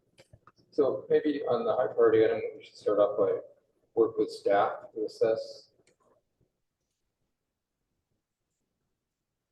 Working with staff is a key component here. Yeah. Says how to use grants more effectively to increase funding.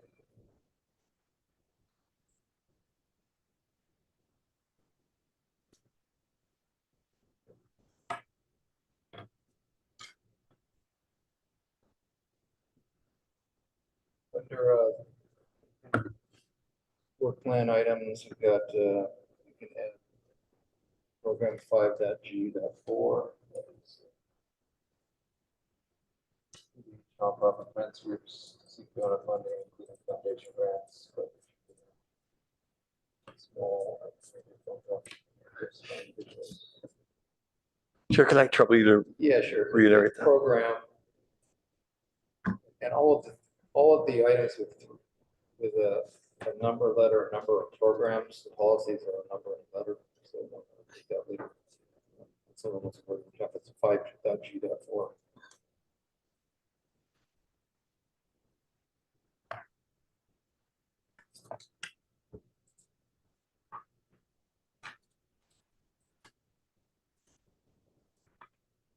And measures of success. And measures of success.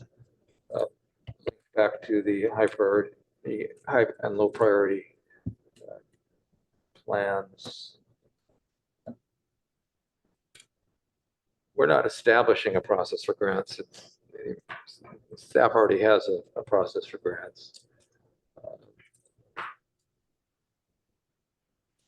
So would a measure be report on recommendations to increase grant funding or improve grant funding? Yeah, I think that's that makes sense. And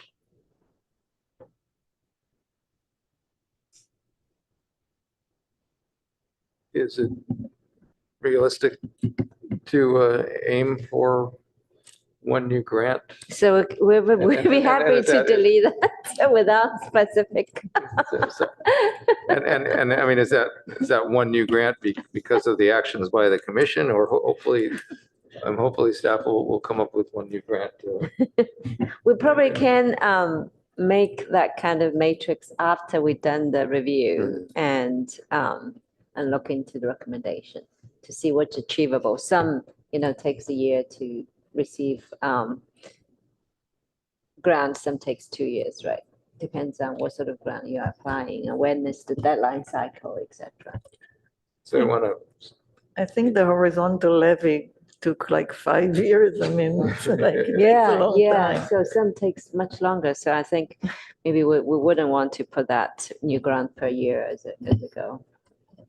I think the measure of success, if we can report the recommendations, that's, what do you think, Anne? You can, I'm not sure I'm suggesting that you do this, but you could measure success by applying for a grant rather than obtaining the grant. Yeah, Or- applying or- within this, yeah. Or recommend grants to see. Yeah. Yeah, Yeah, recommend grants to seek for this Yeah. year. Yeah, yeah, that's better wording. Yeah? What's your thoughts? Recommend new grants to pursue? be pursued. To Thank pursue, you. yeah, I yeah, wasn't yeah. fond of seek. Yeah. Thank you. Great.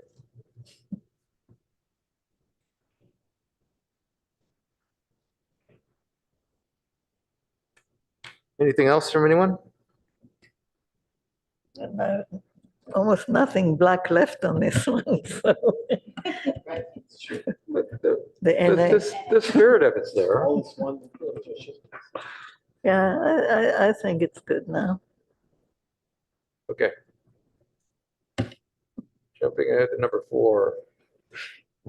Park dedication.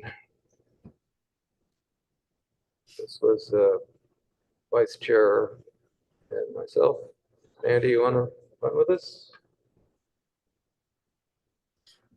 Okay, so this one was to build off of prior ad hoc. So looking at potential sites, so the broader view of potential sites within the community to be dedicated as parkland. This encompasses the Bayshore Road project that Darren already provided an update on tonight, but also to do best practices and future review of potential sites. So those sort of high priority, low priority, the immediate needs as well as future opportunities. We've carried over the beneficial impacts, citing the 4 acres of parkland per 1,000 residents. The timeline adheres. Staff time is really the only resource needed for this one. And yeah, measure of success, recommending 1 or more sites for dedication as parkland, as the Bayshore one is kind of baked in there. So there will have others being considered. For staff time, Darren, would this be low or maybe minimal? Low staff time doesn't sound quite right. Or is it low to moderate? Yeah, my hunch is, well, it sort of depends. I was just thinking about some of the more complex locations may require more analysis, but probably spread out between us and real estate and planning. So I'm fine saying low. If e-bikes was moderate Yeah, last year, then I don't think this gets there. sure. It's not Low moderate. staff time. Do you want to save this piece or just? Yeah, I think that's Okay. helpful. If you want to add anything else, real estate, I'm not sure. Modest staff time.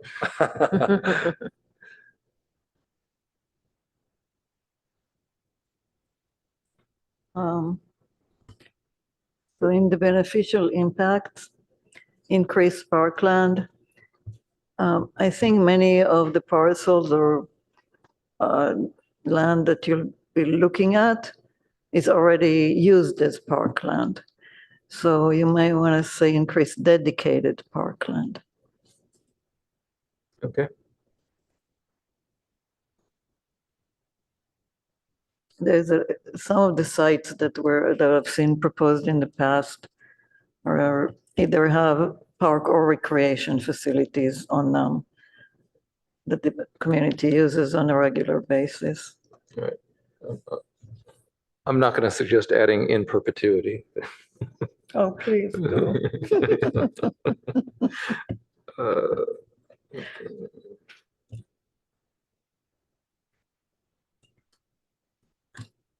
So does this include looking for opportunities to buy land or create new park where there isn't one now? Potentially, yes. Realistically, probably not. But if opportunities afford themselves, then they will report it back to the commission and passed along to city council as appropriate. So would it be inappropriate to include some aspirational parts in this?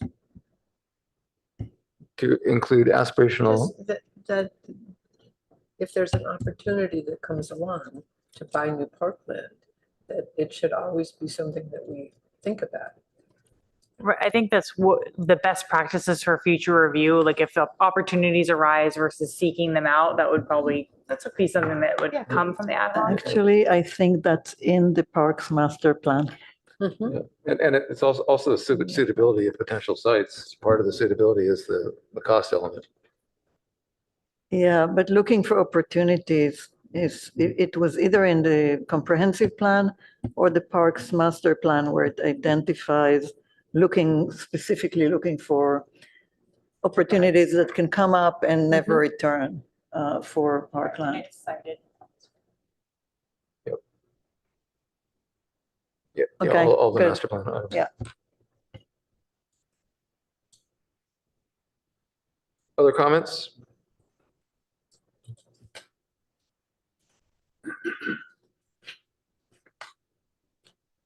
Move on down, please.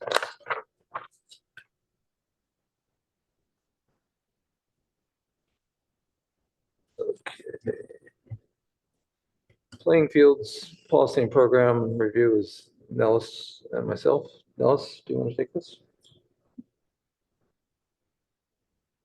Sure. So I believe this is a new goal that is probably timely. So it's playing field policies and program review. So review it and recommend updates to playing field policy and programs, including synthetic turf replacement strategy and field reservation policies. The resources, I think this is going to involve a lot of, I guess Darren can confirm this, low to moderate need.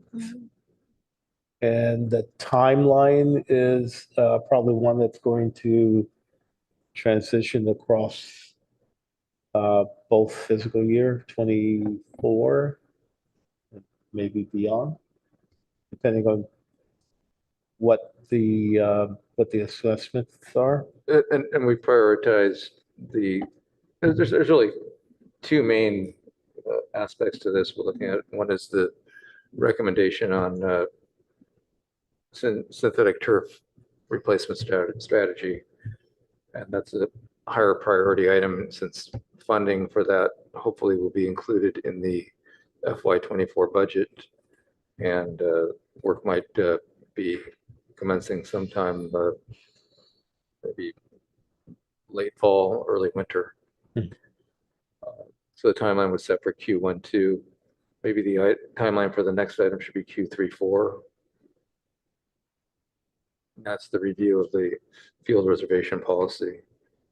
And that is something that the master plan calls out specifically to review periodically. That's program 1.f.1.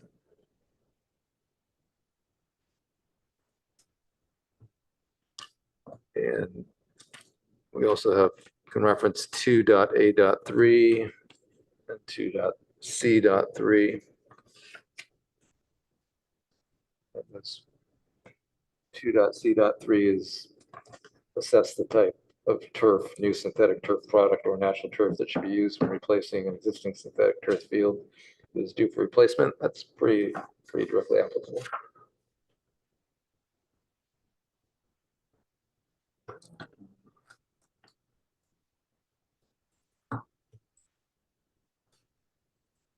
The resources could be low to moderate. You can get rid of increase in.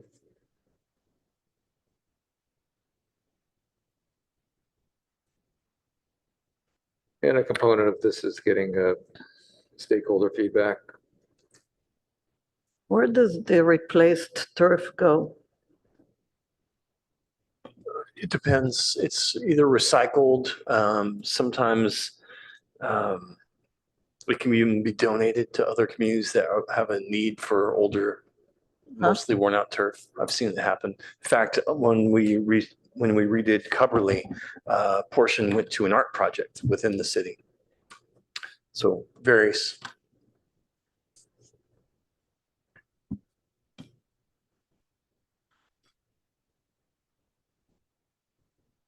Questions or comments, suggestions?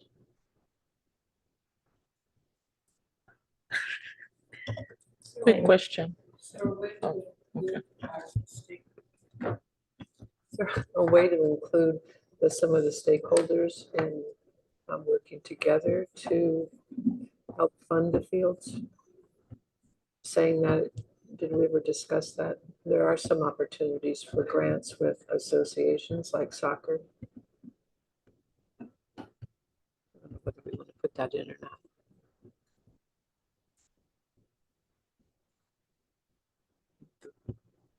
There are certainly opportunities for this. I'm not They don't need to be. aware of any specific interest. I think it's outside the scope of this work plan item.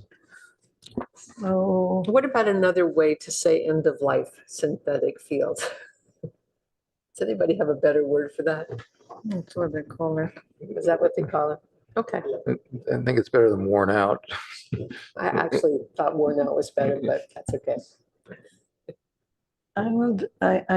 I'm sure it's out of scope of this, and the people who love playing on these fields will not want to do this. However, there's a lot of scientific evidence that shows that these are harmful to the environment, not really recyclable. You can't really recycle the materials, and there is some evidence of severe impacts to health. And I don't know if that's part of it or not, but I want to say that. But I've seen a recent study from England that talks about cancer. I know it's not the first one. There are many before, so I don't know. Yeah, that's an interesting point. I was going to ask, is there a thought of changing that to natural field, say grass, or what is better for the environment or what takes more to maintain? If we changing to natural materials. I'm not an expert. I'm just actually hear what you're saying, and I think I'm echoing that. Maybe that would be adding something to the point of evaluating existing technologies. I mean, because this probably have, if you're looking at something that was probably installed 10 years ago, it's close to, and there's been a lot of technology changes. So maybe what we do is add something to this that is evaluating or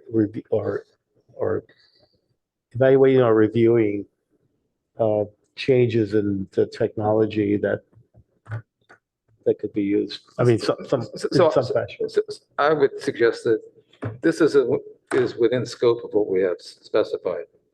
And we're recommending, we want to review and recommend the strategy for replacing a synthetic turf field, including materials and process.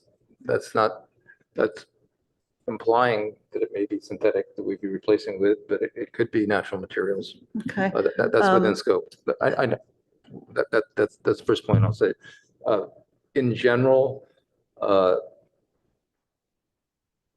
the effectiveness of synthetic turf fields for the city is important in terms of increasing the field hours that are available to the community.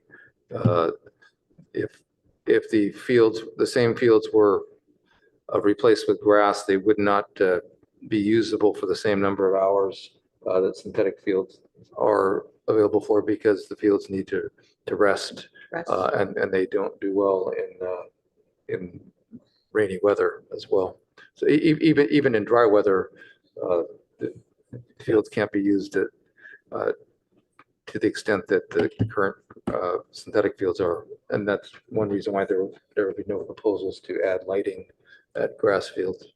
But assessing the health impacts is something that we need to consider. Yeah. I know there have been advancements made in terms of the materials used for synthetic turf fields. Recycled tire treads are no longer used, and that was the big one that led to all of the to most of the cancer related research. Agreed. Yeah, it's just like a lead paint and not being used, and what's sort of the right turf to use. Yeah.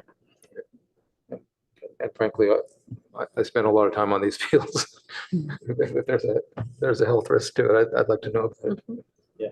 Yeah, well, just bring on, just being on a farm and they have the conservation practice of regenerating the soil, and the soil pollution makes a lot of impact of what we eat, just similar thoughts. But I'm not an expert. I'm neither an expert or athlete. So, but the consideration put out there is really important. Yeah. Okay, but it's within scope of what we have specified right now. Great. The existing turf fields that were just replaced did not last the time that they were expected to, right? So I No, think, they did. 8 to 10 years is the expected lifespan. What we replaced was the infill that had been problematic and failed. It was not rated for our temperature. So it was sort of a different issue. so is that something that you're also looking to evaluate the material that's going to be used to make sure that we don't have early demise? Yeah, I mean, the problem we had the last time around is that the wrong material was used. The material that was not rated for our geography or climate was used, and that melted and globed together because it's rated for a lower temperature area. So part of the process, I suppose, may need to be some sort of confirmation that the right materials are being used. And I'm quite confident, even if the commission wasn't involved in this, that staff would figure out how to make sure that problem didn't happen again. Shall we move on? Yeah, excellent. Did you have something else? Commissioner Webb? I was hoping there would be something about sustainability, but it's not part of the scope. And That can still come under optimum. Okay. Right. And whatever the ad hoc comes up with will be coming to the commission for review and recommendation to staff.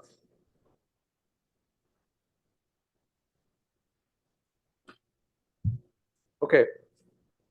Project 6, recreation program review. I'll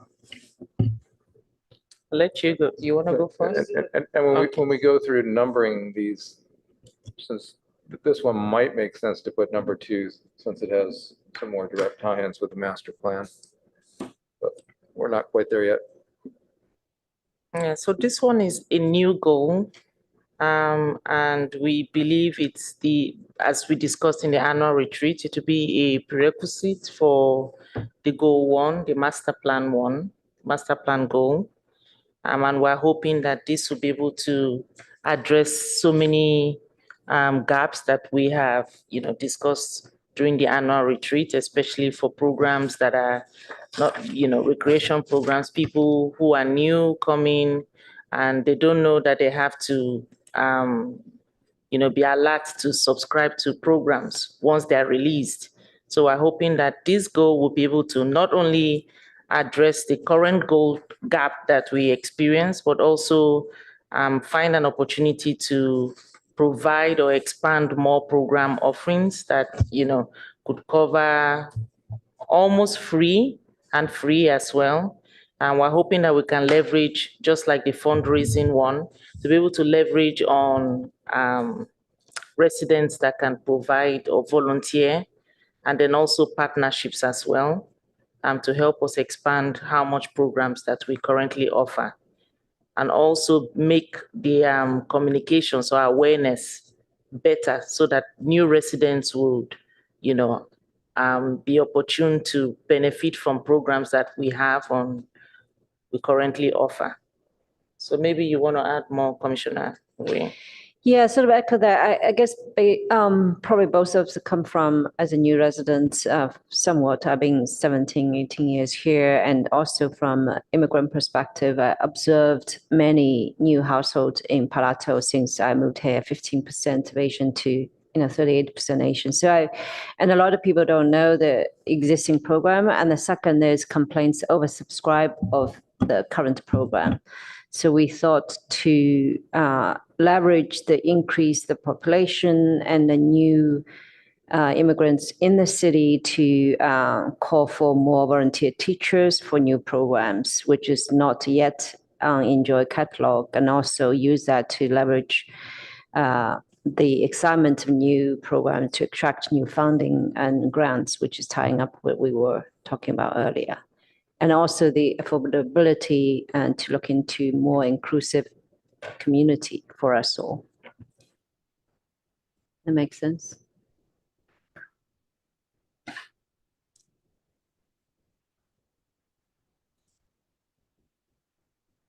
Comments?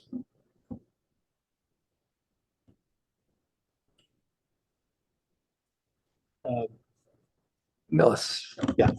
So when you, for beneficial impacts, you're indicating that it's going to reduce the financial and social impacts of Palo Alto residents. How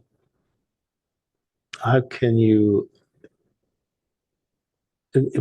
what was the sort of, what was the discussion around that? I mean, what's the financial and social impact for Palo Alto on that? I'll take the financial, you can Yeah. take the social. So the financial part would be like leveraging on partners that can, and maybe like residents that can volunteer free programs. So that's the financial aspect. Then I'll let you talk about the social.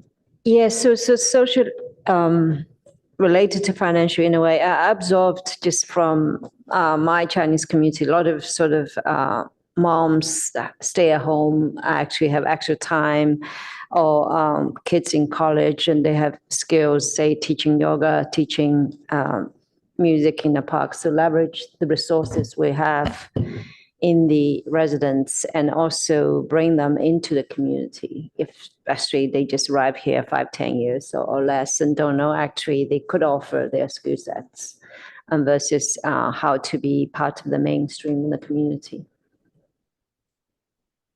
If I understand what you're trying to do, I think we need to be more positive and reduce financial and social impacts. I mean, that there is some sort of impact, which is, I think, what Nellis was mentioning, which is not clear. And so thinking that what you're looking for is to provide affordable, equitable, and inclusive recreation opportunities. So it's like what you want to do rather than like reaction to something that you don't like. And the other thing is that from what you say, you're looking to involve the community in offering programming. Yeah. And I don't know if that's in there, but I think those are engaging the community in providing affordable, equitable, and inclusive programming is how I would say that. Yeah, that's certainly better expressed. And so it's linking back to community health wellness, expanding the offering to, say, meditation classes in the park, and people can lead. Right. And people who have the time to lead, and maybe offering it as a free class, experimenting different offerings which is not existing, and also look into a solution for the current oversubscribed problem on the Enjoy catalog. So if you want to adopt that language, I think that includes that. And you can explore ways to engage community members in providing programming. Okay, yeah. So taking a step back, I'm not sure that this. I appreciate the intention and the goal here, and I think the manner that Commissioner Kleinhaus rephrased this in terms of exploring ways to engage the community in providing affordable, equitable, inclusive recreational opportunities. I think that's a great goal.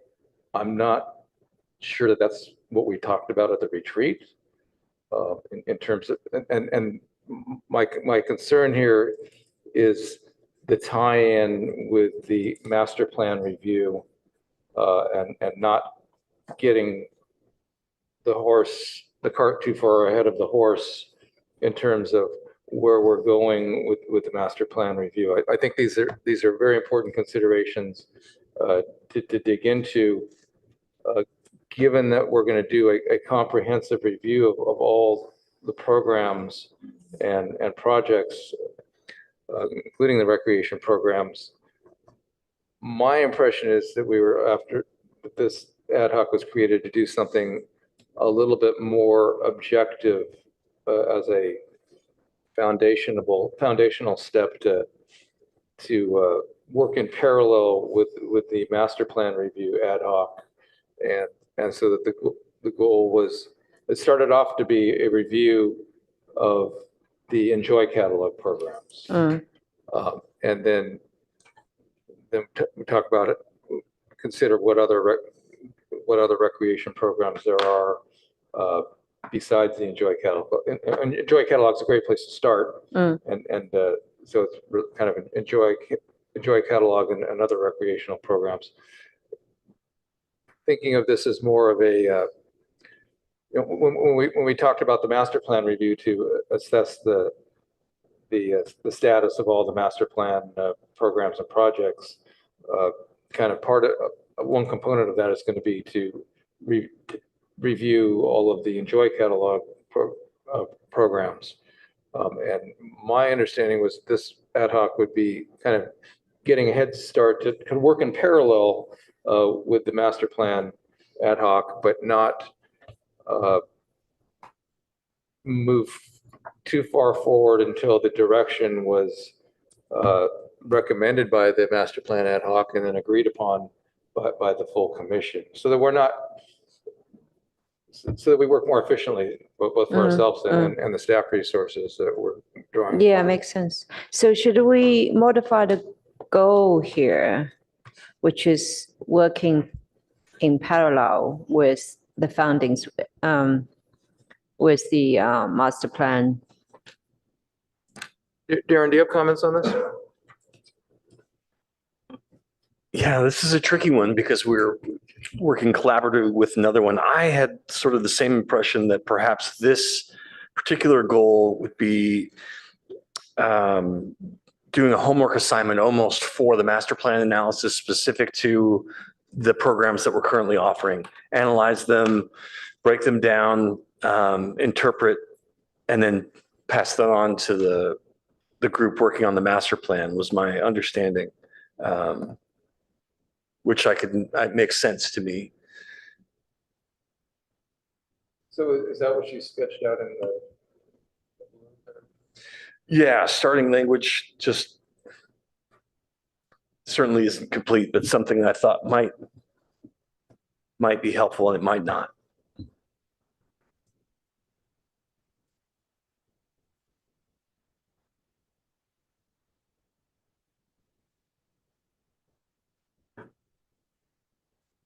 Yeah, I like what's stated in the blue, the edited version.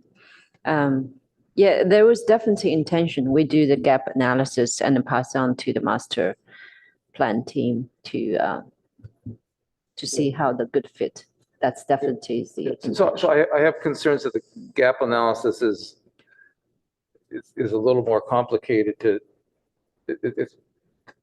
be able to just jump into, because we need to decide on what gaps we're looking to assess. In terms of, I think you touched on some of the things in what you have written down here, but in terms of affordability, equitability, inclusiveness, it seems like these are gaps of some of the gaps are easier to assess than others. I think in terms of categorizing the offerings, we want to add something that includes how, I'm not sure what the right word is, but how full the oversold programs and the waiting lists,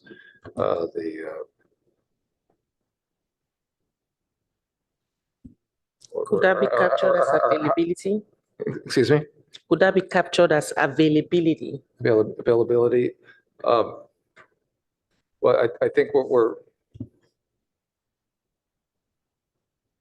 I don't know if there's any metrics available in terms of how quickly programs sell out or fill up.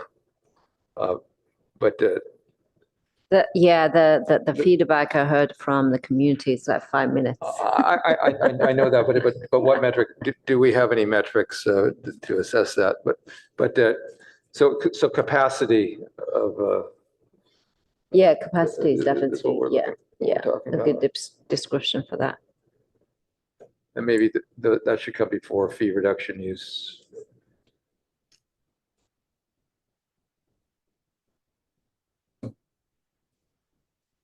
Again, and capacity and availability together. It's just one. Would we call it capacity and availability or something to us? Yeah.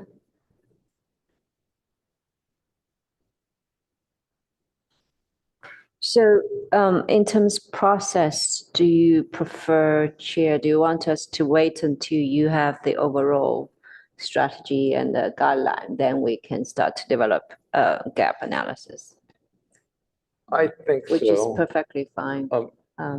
Yeah, for us, yeah. Right? Oh, you want to? That wasn't how I Okay. interpreted it, just like what Darren said. It was supposed to be like a handoff. And I think the main problem or the main challenge or snag was the fact that programs were getting filled very quickly. Yeah. And I can attest to that because I have kids and it's impossible to get them in. Yeah, I have a few mom friends told me that. Yeah, it's very different from 20 years ago. Sure. So that's part of assessing the capacity and availability of the existing programs, and part of it. Part of the challenge for the ad hoc in compiling this data will be finding broad metrics that you can use to assess that rather than. How do we go about that? How do we go about finding? You talk to staff and Okay. I don't think we want to get into it here. I don't know. Okay, okay. Is my answer. Darren? Yeah, it'd be a conversation with staff. Okay, so Direct staff. should we put a high priority as working with the staff to find out, instead of gap analysis, to identify the gaps? Coming back to, seem to be all other goals is working with the staff to identify the broader matrix. So I think the gap analysis is not going to be part of the top priority, Okay, and might not be part of this goal at all until we, in the same way that there will be a new master plan goal for Q3, Q4 of the fiscal year. I think we might aim to have a new goal for this ad hoc as well. And so I see that Darren's put the timeline to be FY24 Q1 2. So aim for, right now, let's define work for the next 6 months, got it. or work to be done in parallel with the master plan that's more straightforward. That will be incredibly useful for us, but this is a way to work in parallel. Because the reality is, I don't expect that we're going to have the complete master plan review done this fiscal year. I think that we're going to identify a big chunk to do as the next step, but I'm not confident that we will complete that step in the next 12 months. But part of what we want to do is establish a process. That we have some catch up to do. So the priority would be work with staff to identify the broader matrix of the current recreation programs in terms of capacity and availability. Yeah, so we can delete the gap analysis. Work with staff to assess and categorize current programs. To assess the current capacity and availability of the programs. I think we want to, rather than specifying capacity and availability, I think it's all of the things in the parentheses above. So right. So maybe the matrix. So I think we could be more general. I think we could be more general and not call that out Okay, to assess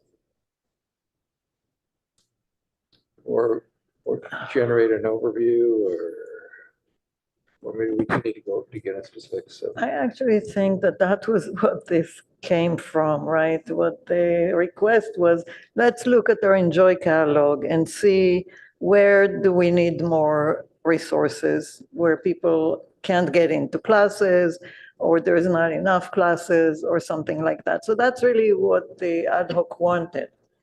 Now we're, I understand we want some bigger picture here, but I think there's an urgency and some of it may not take that much work to identify. Well, we just need 5 more, I don't know what, Well, classes of some kind. I think a lower priority could be to identify gaps okay. and potential solutions. But- But I don't think it's a complete gap analysis. Okay. yeah, but I don't say you can identify any gaps unless you have the data to sort of support that. And that's going to, unless staff is already in the process of have a lot of data that says, how many people tried to get into programs, how many people were enrolled in programs, and to look at that over a period of X number of years. And that's going to, if that data already exists, then maybe there's not a lot of work that staff will have to do other than someone has to analyze it. Yeah, And yeah. based on that yeah, is how do you yeah, come yeah. up with thinking of. I really like the data approach. So if asking the staff, if Darren thinks you have current data, say last 12 months, 24 months for subscription versus. Well, I think you have to go back further than that. Yeah. Part of this is going to be developing or identifying metrics to begin gathering moving forward. Sorry, Darren, did you want to say something? It was only to respond to the question about how much I think staff has in terms of the metrics and data and how far it goes back. Yeah. I'm not positive. We'd have to connect with them and see what they've got. Okay. I know they frequently will report out saying such and such camp filled up and got fully booked in 3 hours. I'm assuming they're tracking that over the longer period of time. So yes, we'll dig into that with staff. But the other side of that, this is not sort of a new problem, right? No. So it's been ongoing. My kids are small. So I could tell you when I came to the city, 1999, that was the case. People were camped out in front of Lucy Stern. Oh, really? been there, Get done in. that. Yeah, exactly. Okay, maybe the classes we subscribe was not the most popular one. The drop, right? Yeah. So come back to the Enjoy catalog. This is actually does have a certain time sensitivity, not for me personally, for my family, but it's for a lot of people who have growing children. So that's probably a sort of small point to start and expand to other recreation program while we're working in parallel with the master plan being hashed out. So something that could be a lower priority goal is consider new opportunities, or consider something that basically is considering the new programs to get into the next Enjoy catalog. Mm. Have we? And really when we say identifying gaps and potential solutions, the implicit word in front of there is begin. Yeah, where to begin? That's true. Yeah. I think we're talking about like 2 different types of gap analysis. I think one group of us is talking about like a high level gap analysis that ties in with the master plan, whereas the other portion is talking about really operational gaps, More concrete, funding, staffing availability, to help staff the classes that are overpacked, and then or to staff classes that are not offered that maybe should be offered. And so while we don't necessarily have the holistic view to tell us what problems we're trying to solve, I think that looking at making classes more affordable, more accessible, and what ways we can do that in terms of staffing or grants or any sort of community partners things, that is something that probably could be done decoupled from the master plan. So I'm almost wondering if we want to make this just more of a standalone, not necessarily try to force it to tie in with the master plan as much, and just say, evaluate Enjoy catalog for solutions in terms of affordability and accessibility and programs that are not. Yeah, that might be Because I feel like yeah. that's getting at what Yeah. everyone's saying, is that the impetus of why this was even brought up in the first place. That might be a good starting point. Just access the Enjoy catalog. What do you all think? Would be like decoupling it, is what. Yeah, it'd be probably more focused too, right? And then it can be more urgent and Yeah, responsive yeah, to. yeah. And I'm thinking like maybe you guys could obviously talk with staff and figure out what the bottlenecks are and the challenges are. We've obviously talked to the community and continue to talk to the community, as well as maybe look at other agencies and see if they're facing the same problems, what they've done. I think Commissioner, you mentioned looking at other catalogs from other cities. Yeah. You'd seen different programs, Yeah. so things like that could be included as part of the work plan. So is there past precedents of this process, Darren, who, any attempt to increase the program for Enjoy catalog? I didn't realize the program already existed in 1999. Yes, definitely among staff. I'm not aware of in collaboration with the Parks and Rec Commission, but I know staff has. And I know staff has looked at other agencies and said, if a given program is already being offered for our broader community at the YMCA, for example, and Yeah. we don't have the capacity at it, perhaps that's best left to that other agency to provide. We focus on what we do best and have capacity for example. But I don't know if we've gone to quite the depth that we're proposing now. And it seems to make sense to me as a good thing to look into. Fantastic. Yeah. I just met a CEO of YMCA like a few days ago. So I was having a conversation how we collaborate. If there's existing relationship, that'd be great to leverage that. So Darren, do you have a staff perspective on refocusing this on an Enjoy catalog review?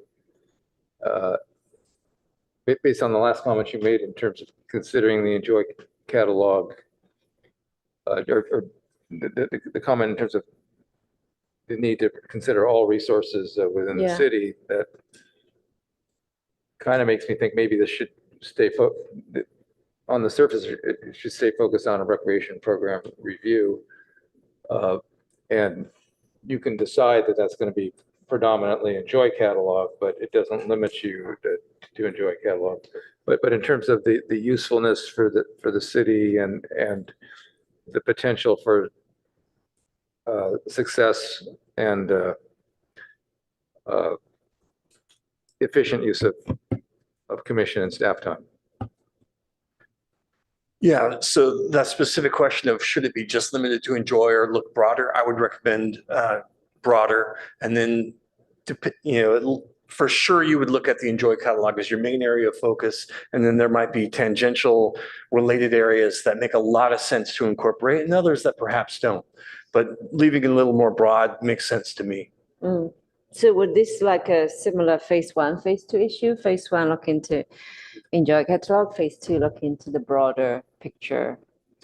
My perspective is you could do both at the same time. Okay. Yeah. Okay. The ones outside the Enjoy aren't that numerous. Okay, got it. And the second part of my question was the usefulness for staff and the ability for staff to be able to contribute the time to support this. I anticipate this one, I took out the word low out of the staff resources needed and made it moderate because I think this is going to be require quite a bit of time actually. And not necessarily just my group, this will be recreation staff and maybe even other parts of CSD pulled into this one. So I think it's going to take a fair amount of staff time, but I do think it's worth doing, especially when we've got lots of our community uncertain of why we can't offer things, why the waits, and a fresh analysis into that. Even if we had answers in the past, maybe it just bears reinvestigation and coming up with fresh answers, and maybe we find new ways.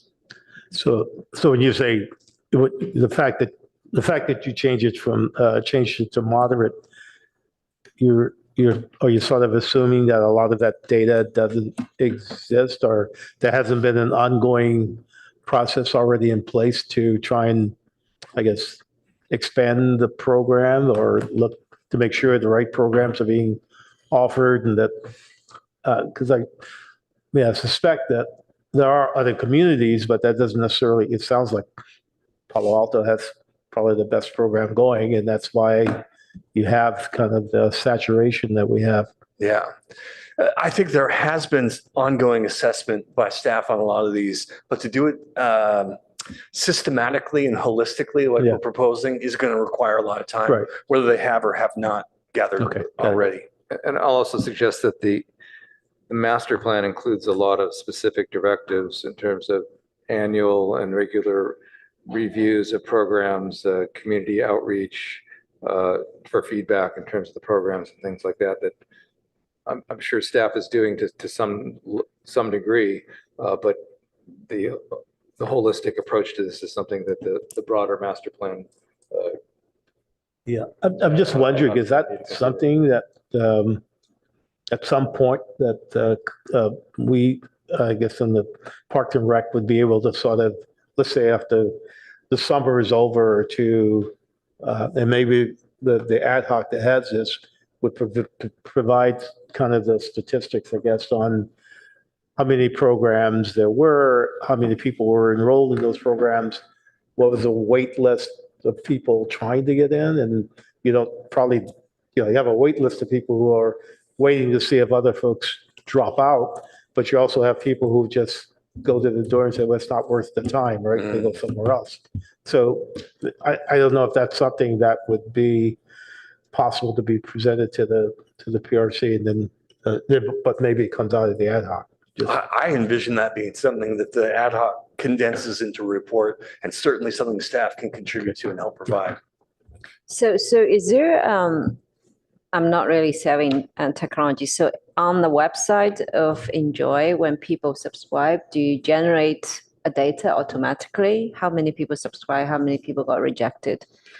Yeah, I believe I'm a little less involved in that personally, Okay. so I don't have all the answers. I just know throughout every quarter, they'll report out how many people are on wait Okay. lists. So I know they're getting that, and I'm almost assured that it's coming from the online program that we use. Right, I think we're getting into the details of the exploration of the ad hoc. We Right. need to work on, and we need to refocus back. So we okay, can get out got of it, yeah, the yeah, time and yes, sure, yeah, sure. So I guess the question is, if you're, I think it's quite reasonable to do a review of existing recreation programs Mhm. and to focus on identifying some gaps in the Enjoy catalog with a limited focus. Is it reasonable to include the categorization component, which is outlined in this already?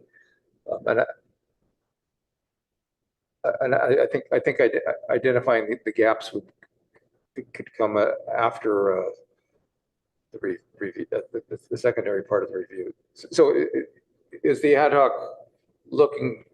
Is it reasonable for the ad hoc to take on the categorization of the offerings as specified here right now, in conjunction with the as part of the Enjoy review? Do we think this is straightforward enough? This would be useful and not duplicitous, and something that would become that the master plan ad hoc would change the directive of. And is it something that the existing ad hoc can do as part of the process in reviewing and identifying gaps? Yeah, with the and staff help, solutions? I think we can do that, right? Yeah, I think we do need staff's help in terms of data analysis, etc. We do need to sit down, have a meeting to see what is already there. So for the high and low priority items, is it reasonable to keep work with staff to assess current program offerings? And current city program offerings and those of neighboring agencies. And then current city program offerings. I'm trying to get it to say city and neighboring offerings, or do you want to include the neighboring agency review as part of this? And then as a lower priority item to identify gaps and potential. I think it'd be clear to say identify programming gaps and potential solutions.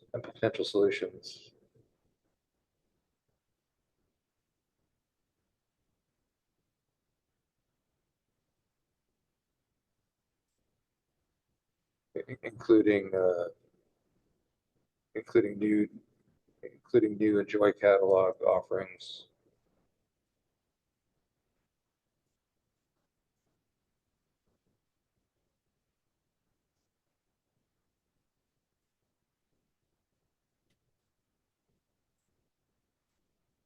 Programming has 2 M's, I believe.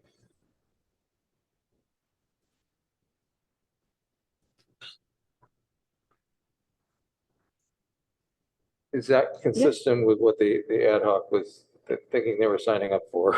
Yeah, And I willing to think commit their that's- time on? Yes, but I still think it's important to hear from residents. Okay. How do we normally go about it? How do we go to reach out to the community? Survey, okay, so is it staff help us to do a survey? Surveys are an option. Yeah, Okay. surveys are certainly one way. Okay, Maybe even program participants, real focused email outreach, front desk at community centers okay. are different possibilities. So should we put in a high priority of community survey, community outreach? I'm concerned that might be overlapping what the master plan ad hoc might be. Because you would be doing Recommending. community outreach anyway. Well, I think in a bigger picture that we're going to need to look at the different types of community outreach and feedback that we need to do for the master plan as a whole. That's true, yeah, yeah. But that's not to say there might not be a way to include some community outreach, but I think that has a lot of complexity and staff impact. Mandy, what do you think? Yes, I mean, sorry, I can see both ways, but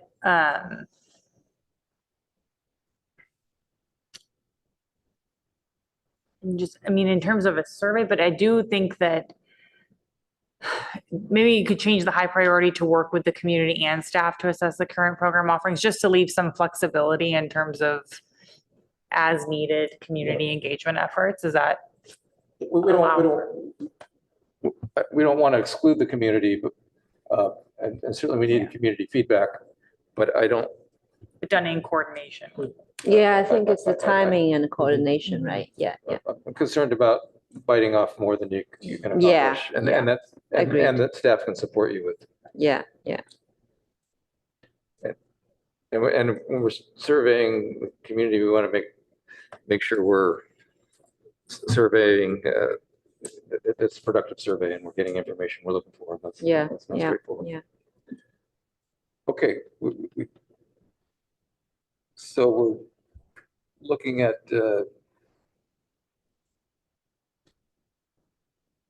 not including any of the previous block. We need to take another look at measure of success.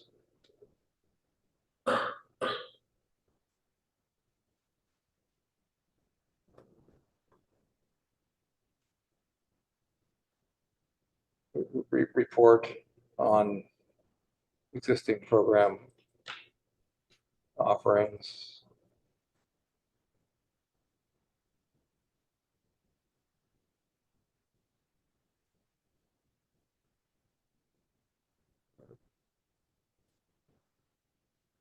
Successes and shortcomings of existing program offerings. that's too specific.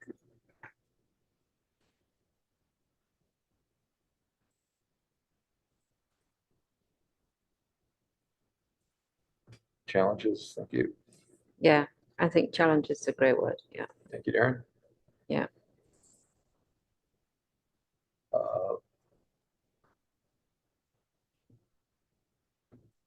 Sorry, go ahead. You will need more people on this. Is that final outcome to recommend like adjustments to the catalog or the program? Is that what the end goal for this one is? So second measure could be identify new, potential new program offerings.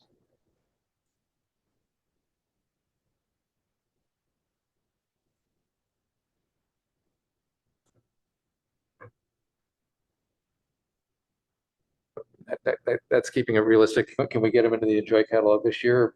Hopefully, but maybe. Yeah, not. I think Depends could on be the timing of things. 2024. Yeah. Yeah. As well as, I think it's going to be great to start digging in and working with staff to understand what it takes to get new Enjoy catalog programs offered. I mean, it's easy to wave a hand and say, wouldn't it be great to Yeah. to do all these things and That's true, yeah. understanding Yeah. The nitty gritty of why Yeah, this absolutely. why Yeah. this isn't so Yeah, easy yeah, as it appears. And Yeah, we don't want to be and overbearing. perhaps to be able to figure out how to better communicate to the community That's uh, true. the complexity of it and the challenges Yeah. for better appreciation overall. I came up with program 1H1. That's related to one cultural diversity and programming. That's policy 1.1.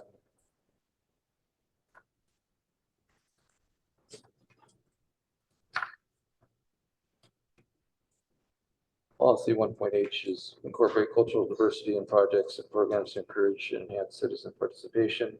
1H1 is conduct a survey at least every 2 years of cultural groups to identify gaps, barriers to access, preferred design, and awareness in recreation program. This is the kind of stuff that's going to come directly out of the master plan review and say, Yeah, yeah. We need to figure out how to do a little better. Yeah, makes sense. Okay.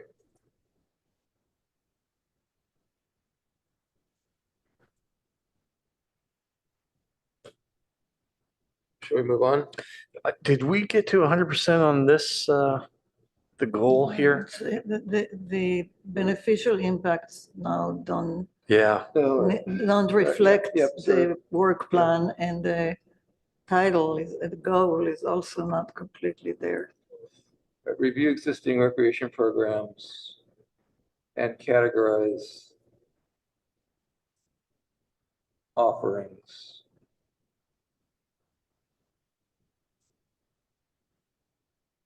Maybe it's comma, categorize. Yeah. And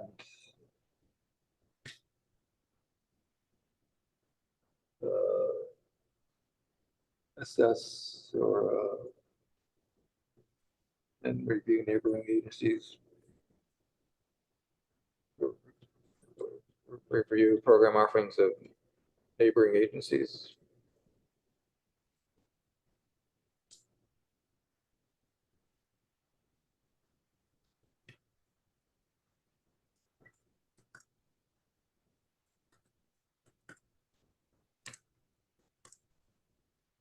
Okay, beneficial impacts.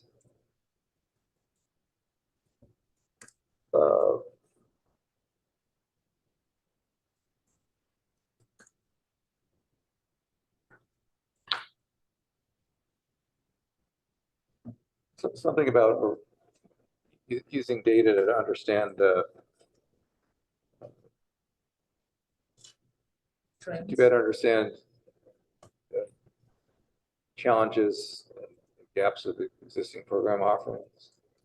Maybe the community demand or the demand of the or need or demand of the community for. Using to understand the the needs Yeah, that you understand that of the the community. needs and challenges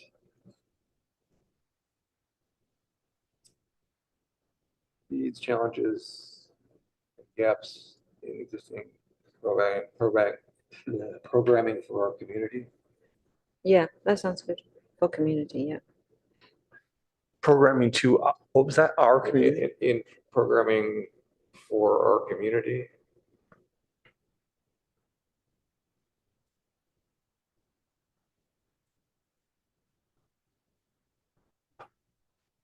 Use To understand the needs, Or- challenges, and or- gaps in existing programming.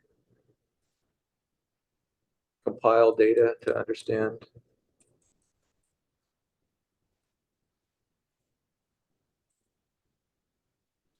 Sounds pretty generic machine-like. Maybe existing program for our diverse community, because I also heard from, Asian community, how hard it is for them to get on programs, say, learn pickleball, etc. Sure. Yeah. Okay. Great, thanks so much. We have one more item to go through, and we should have started it sooner because Anne's on a little bit of a clock this evening. Right, Wellness Center gym.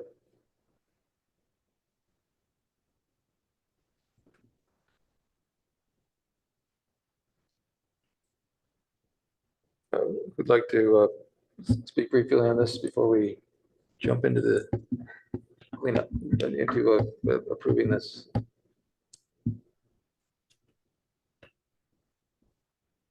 Or does it speak for itself? Okay, comments?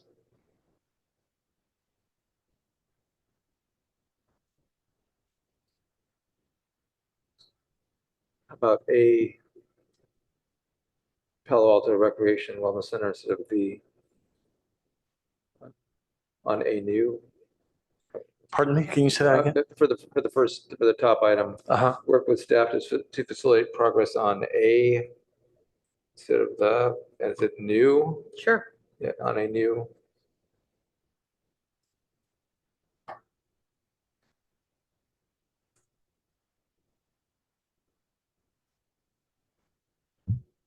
Beneficial impacts, You want to take the first line out, Wellness Center gym? Take the first line out of, it's kind of a title that most of the other work plan items have, kind of. And it should probably be Recreation Wellness Center. Recreation Wellness Center. Slash gym or just recreation? Hmm? Slash gym or just recreation? No wellness? slash, no Okay. slash gym. Is that our new terminology, Recreation Recreation. Wellness Center? Way back, yeah. We got- Recreation Wellness Center. AKA gym, but. it's still Recreation appropriate Wellness. word. Thank you.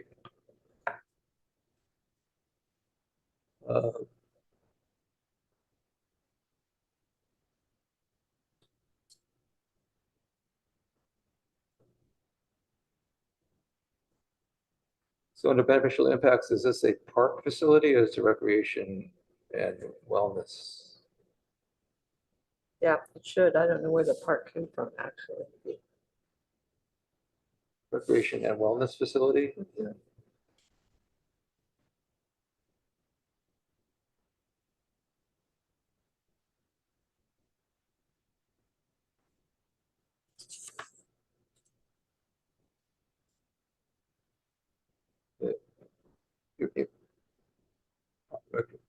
Improve or positively impact the health and welfare.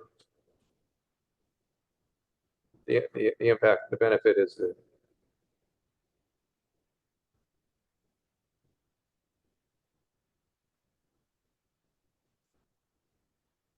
improve the health and welfare of current and future generations. Great. Community engagement, we need to develop that a little bit more to be a benefit. Increased community engagement and gathering. center or? A facility does not in itself improve health. It provides an opportunities for people to improve their own health by going to the facility.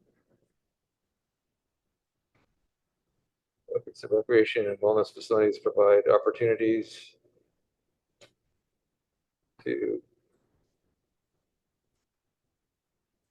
To have a healthy and they provide, fun lifestyle, I don't know. provide opportunities for improved health and welfare. Health and recreation. Health and wellness, no, get that. Right? Yeah, it is. For active and healthy recreation. Instead of improve the healthy. And maybe you want the word social in there, I'm not sure, because it creates a social. Yep. Maybe social is part of the second item with the community engagement. Okay, I would take it. Okay,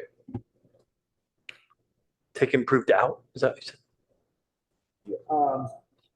I mean, I think it's the way it reads recreation and wellness. Departments. recreation and wellness Provide facility. opportunities. Okay.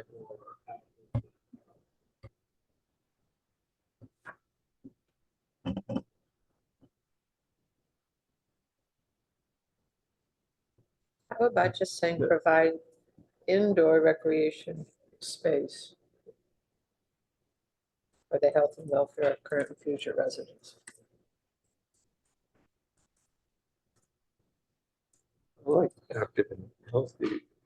Cut out If you the wanted, if you first wanted to part. keep, if you wanted to keep active and healthy, we could put active and healthy recreation in front of opportunities.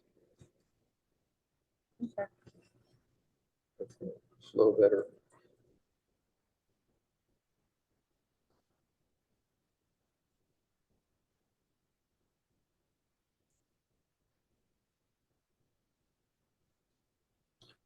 Active and healthy recreational opportunities. Recreation opportunities for current and future generations, but that's not incorporating what Ann was just suggesting.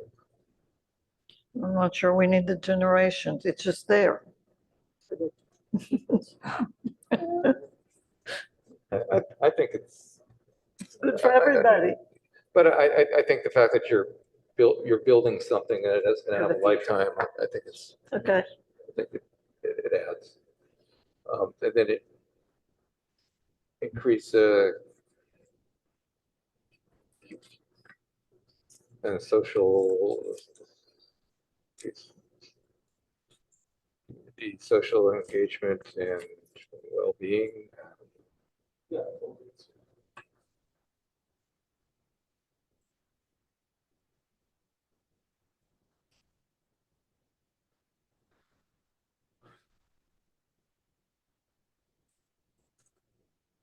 Okay.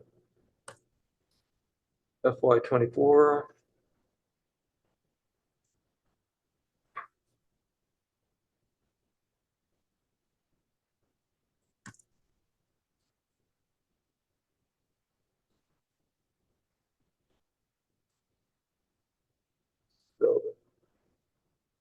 So in terms of resources, should we be adding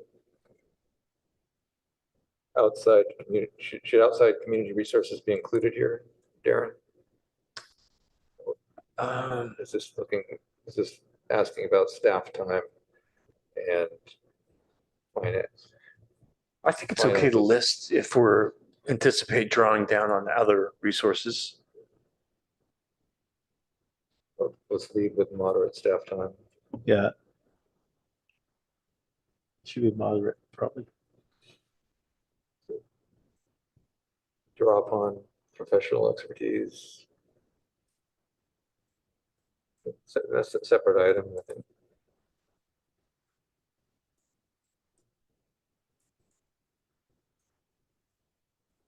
or utilize. Draw upon is better or not.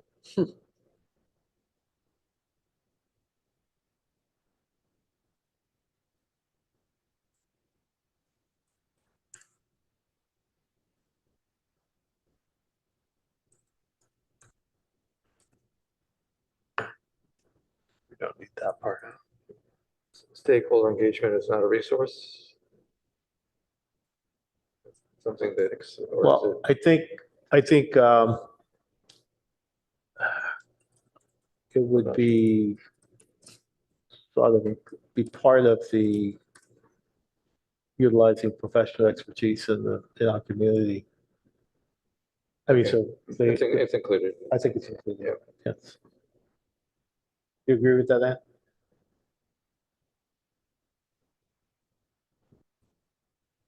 I'm sorry, say it again. No, as far as removing the stakeholder engagement, I mean, I think it's included in what we're utilizing professional expertise for the community, and working with the Friends of Palo Alto Recreation Wellness Center. So we don't necessarily, It's fine. Okay, so for the high priority action, state aspects of. I think that was the boilerplate. Yeah. A little later.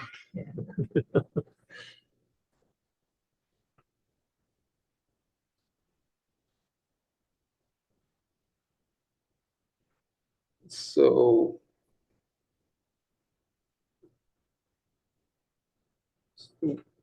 what was the council directive? So what that means is the council directed back in March of 2022 that the staff working with the commission should answer 6 questions. Should answer 6 questions. And that's what the staff is working on right now, and the ad hoc would like to support that. So, Okay, and so is all of this going to be achieved within the next 12 months? yes, supposedly. The questions that the council asked the staff to answer, they're, So could we be more specific in terms of with this item then? So there's address, the council motion is in there. I understand, Oh, okay. but just in terms of the action, Oh, I see the what you're actions saying. to address the 6 questions related to a recreation wellness center. Yeah, can we get them up? Because I don't have them in my, okay. I mean, the reason for including, we did include it as part of. we did include it as part of the priority. But I mean, if you wanted to spell it out as part of this, then So the hot link didn't transfer in the Yeah, PDF that I have. Yeah, I thought we had spelled it out when we submitted it, so. Yeah. But it went, I guess it went away. I have it if you want to write it, somebody, it's right here. Conduct public outreach, location, siting, gym features, cost estimates, funding timeline, demand assessment. Sorry, Priority of Chris, projects. I'm much slower than that. Are you? come on, Derek. Why, Darren? I You do don't so know. well. Okay, where are you? I'm at conduct public outreach. Public outreach. Okay, location, siting, Okay. gym features, cost estimates, funding timeline,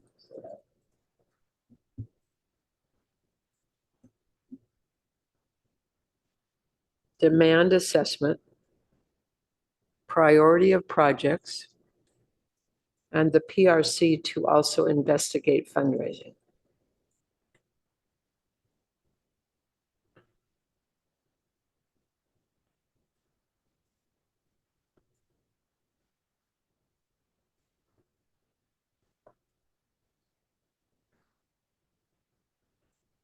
So is there supposed to be a parentheses after public outreach? It's not on, Not on this list. okay. And citing should be spelled differently. No GH.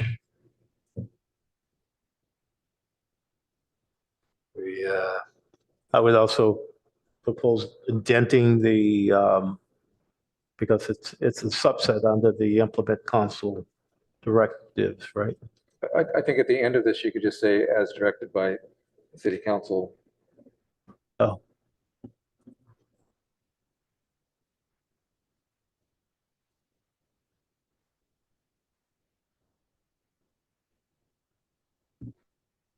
And the other priority, but it's always, it's actually in the measure of success is the letter, getting to a letter of intent. And is that something that you expect to achieve in the next 12 months? I sure hope so. Yeah.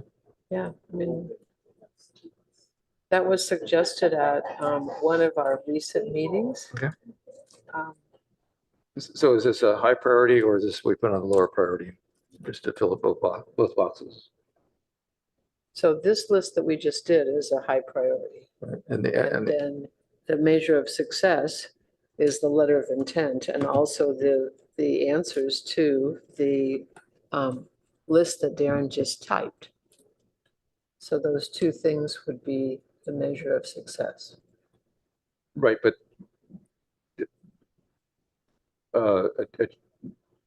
developing or achieving a letter of intent, or whatever the action verb is, that's one of the priorities as well. And the measure of success is that you get the letter of intent.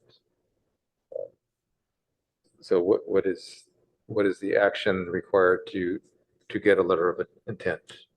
We were told that the city staff was gonna put it together based on a model of the Junior Museum, letter of intent with the city. Okay, so the letter of intent is from city council? No, yes, it would be. It's a letter like we have for the first T. Okay, It's the best way to say it. so the action is to recommend a letter of intent You could say that. from the city.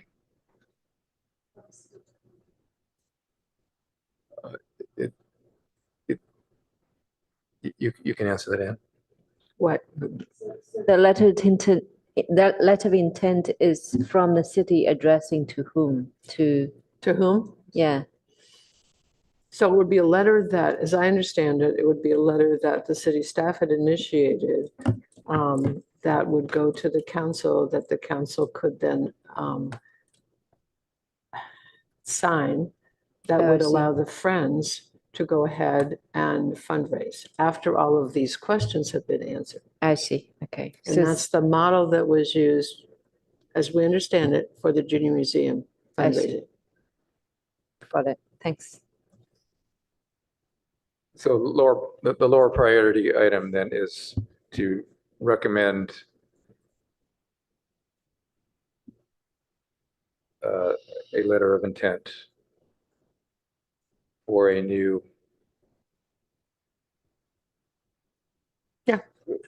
recreation wellness center.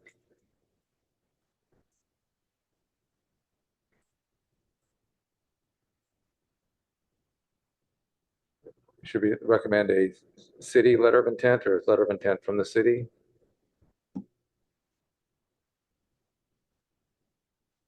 I think it'd be useful to clarify this. It could be recommend that city council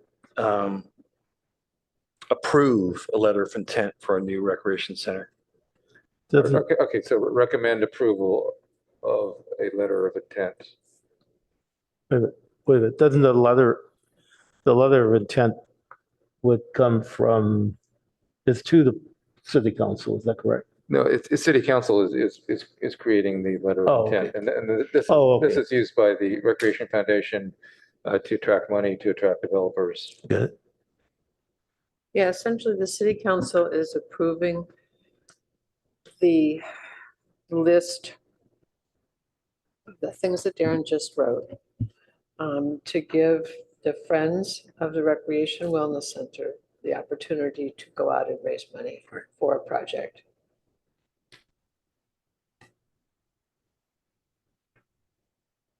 Okay, so back on the high priority, we're conduct public outreach, location citing that doesn't follow the same syntax. So these are the answers that you're looking for, or the actions that need to occur is one, conduct public outreach, determine a location, citing Gym features. gym features. So, Cost estimates. so it's conduct public outreach and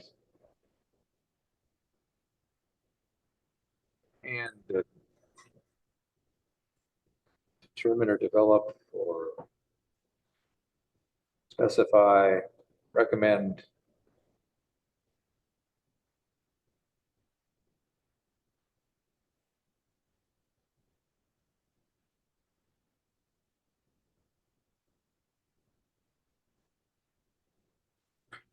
Well, could you just not say conduct public outreach and provide information on the following? A list from there.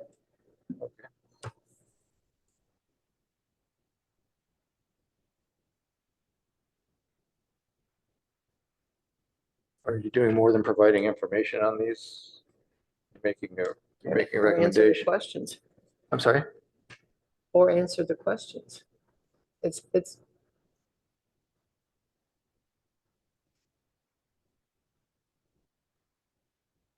I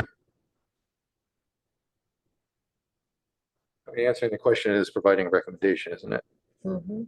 So just say conduct public outreach and provide and recommend location citing, gym features.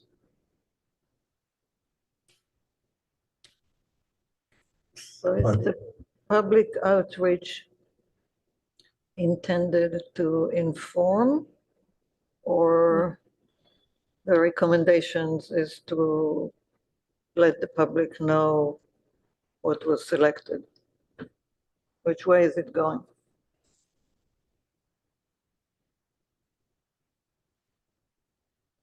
What's, for me, it's whatever the council wanted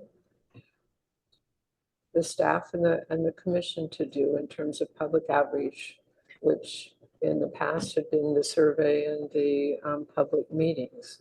And then there was a request for the staff and the commission to work together on the following things: the location, the siting, the gym features, the cost, the funding timeline, and the demand assessment. And then the priority of the project, the priority of projects had to do with the staff looking at all of their different capital projects and saying, what's going to get priority here? And that was really a staff request. And then So I don't understand what the public, so is public outreach complete? Is it done no, or is it oh, I more? don't think it's done at all. So, okay, Excuse me, Mandy, did you research? I think the motion's slightly different, Darren. To conduct public outreach on a new gym. And then it was comma, including location, citing, Okay. that those makes things. sense. And then see funding timeline, prioritization of projects. Then it was after priority, including location, citing, gym features, cost estimates, funding timeline, demand assessment, and prioritization of projects, period. PRC to also investigate fundraising. That was the motion.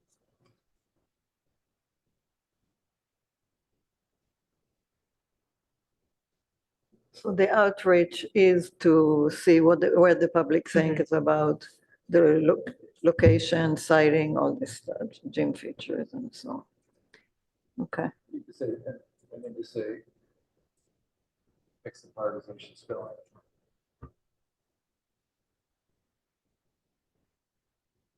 Projects, comma, and you say, and investigate funding as directed by city council. or maybe investigate funding and conduct public outreach. Right? Fundraising. Investigate fundraising. At the very beginning of a sentence. Sure. Investigate fundraising.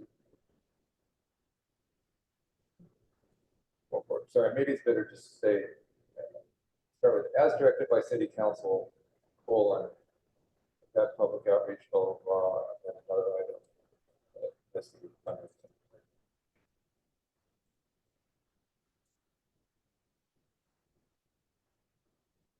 Colon, next line.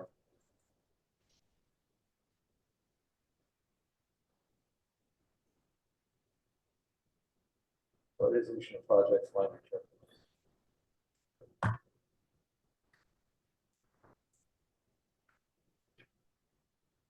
Investigate projects.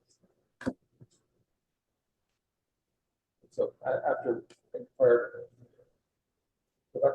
lead all the way back to projects.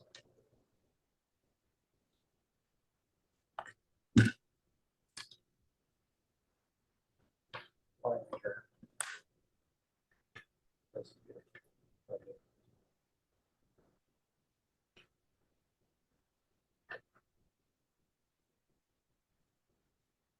And, conduct public outreach, investigate funding for people with items.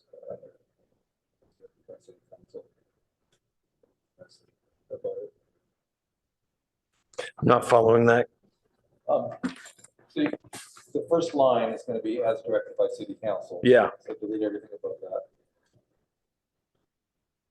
Sorry.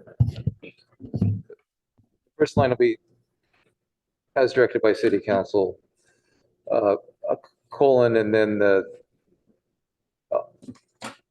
don't put a bullet on as directed by city council. Remove the bullet. Do you want to keep the, And then the next two items could be bulleted. Hmm. And just formatted better later. Are you suggesting bulleting each of them? No, Okay, 2 bullets. gotcha. Okay. Lower.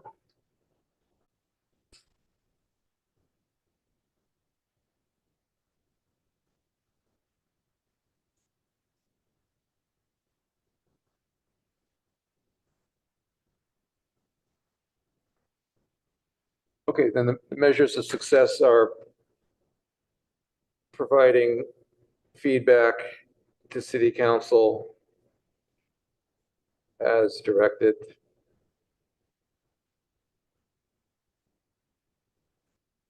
Providing feedback on a new recreation wellness center. That's our, all right, as directed.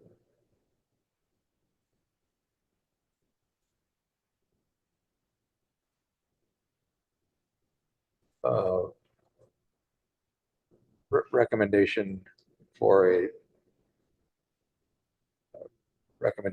letter of intent. It's the second item. On a what was that, providing feedback to city council on a recommendation? No, the first, providing feedback is the first item, which is the action of the high priority. And the second measure of success is, I'm not sure how it's different than the stated lower priority. Hmm.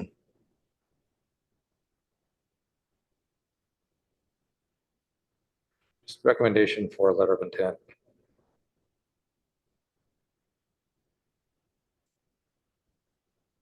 LOI.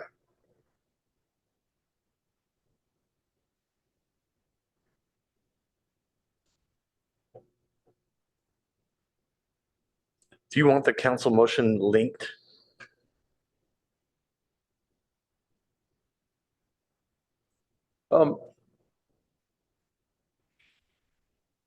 Under the council directed policy update, yes.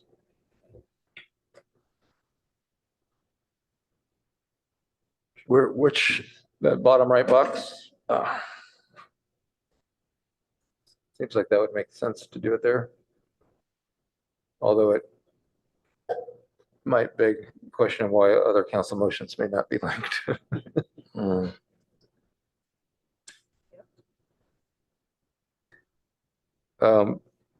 Policy 5G on the box above that applies.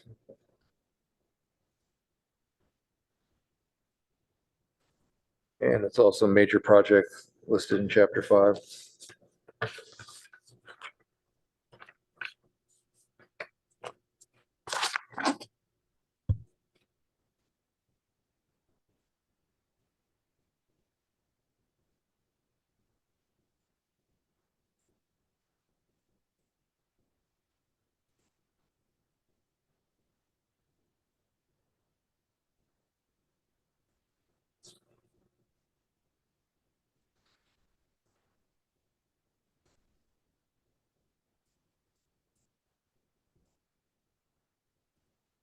Under beneficial impacts, increased social engagements should be preceded by a line return.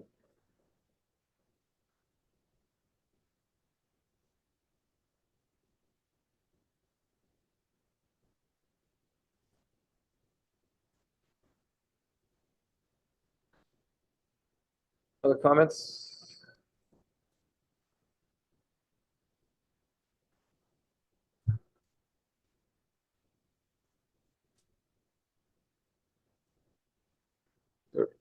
Any, is there any further review and questions of any of the other work plan items? Or are we ready for a motion to approve the work plan? Chair, do you want to do the The number? order, right? Yes. You want to put rec program review second? A suggested order. Okay. Master plan first, I think we agreed on. The recreation program overview is second. Then the next two would be the council directed ones, so the wellness center and the e-bike. So wellness center would go to 3.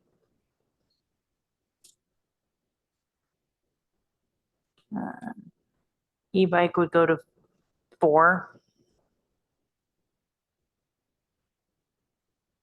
I have grant as 7, so the last one. And then playing fields and parks before then. So parks I have as 6, parks dedication. Park dedication was 6, you said? As 6 and playing fields as 5 was just a proposed order. We can shift. I'm supportive. Great. Would anybody like to recommend rearranging further? Felt like a safe offer. Thank you. Appreciate it. Darren, any comments?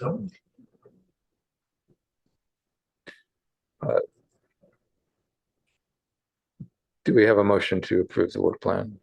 Or is there further discussion or recommendation? I will make a motion to recommend the work plan, including everything that we have in the document with the cleanups, with cleanups as specified, and also including the prior year accomplishments. We have a second. I'll second it. Thank you, Commissioner Cribbs. Lon, can we have a roll call vote, please? Yes, Chair. Chair Greenfield, Yes. Vice Chair Brown, Yes.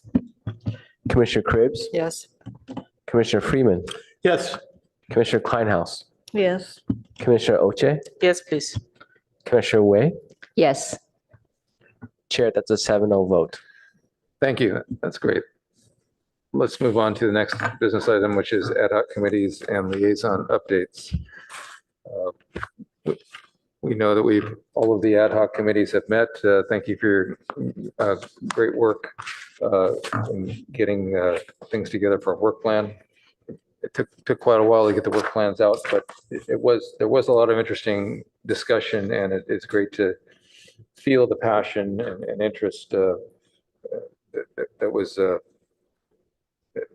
in the room this evening as we discussed the details of it. But I think some of the discussions were very productive and useful, and particularly as we're talking about things as a group, kind of helping steer the ad hocs in the right direction as they work on a subgroup to kind of better feel where the whole commission is coming from and help to go in the right direction. Any specific ad hoc updates anybody would like to add right now, or liaison updates? Just about the skate park, Darren made a nice presentation about the skate park as part of the staff report. But Sam has also sent around, or at least sent to me and to you, some drawings that are pretty exciting that he did with his master designer. And I was hopeful that we could share those with the commission. Darren, is that appropriate right now, or? I think so. Yeah, I don't see a problem with that. It's pretty exciting to see what the skaters have talked about. And there's a couple of things that they have to do before they can move forward, but they're close to having something. Thank you. And I just want to check real quick and make sure there's no members of the public looking to speak. If that is the case. And Lama, I'm going to ask if, Lama or Darren, I'm going to ask if in a moment you could put up the list of I've got heads up it. on that. Great, thank you.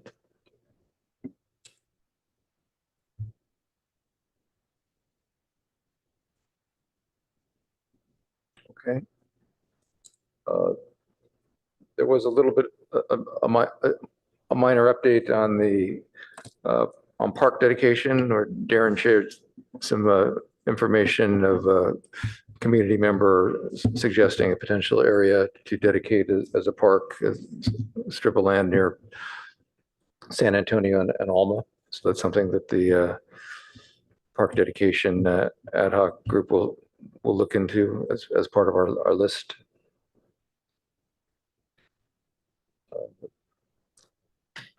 Also updating here, Commissioner Cribbs is asked to be part of the recreation or the wellness center gym ad hoc committee, and perhaps we would like to rename the ad hoc committee to be Recreation and Wellness Center. So we'll go ahead and do all those, make those changes.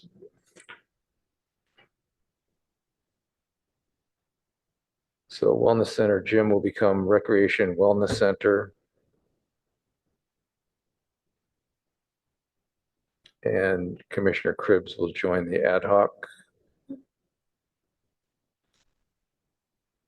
And Commissioner Oche has requested to reduce her workload a bit and drop off of the grant opportunities ad hoc. Is that correct, Commissioner Oche? And that is currently a 3-person ad hoc, and in discussing in setting up the outline, setting up the ad hoc, we outline that as a 2-person ad hoc, or potentially 3 people. So I'm okay with that. Fine with I'm that. sorry, Chair, which ad hoc was that? The grant opportunities ad hoc. Thank you. Yes. And now's a really good time to finalize all of our ad hoc and liaison assignments as roles as we look to move forward with our work this year. Does anybody have any other final thoughts of something, an ad hoc, a 2-person ad hoc that they really want to join and participate in, or any other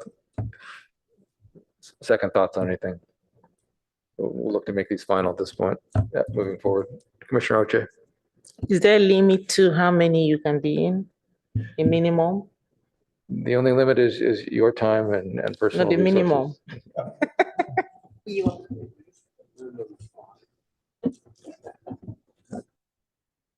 No, is there something else you'd like to participate in? Okay, yes. A minimum, sorry. The minimum is to make sure that the commission has everything covered.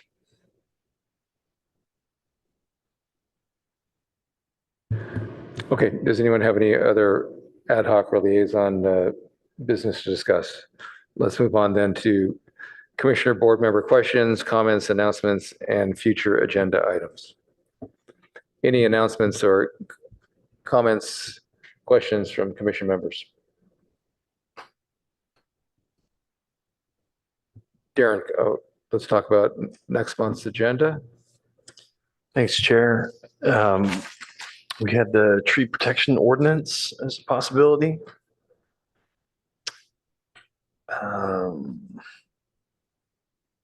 That seems like probably not so likely in that I think that city council is going to be having a presentation on a tree protection ordinance next month, but we can put it on the maybe list.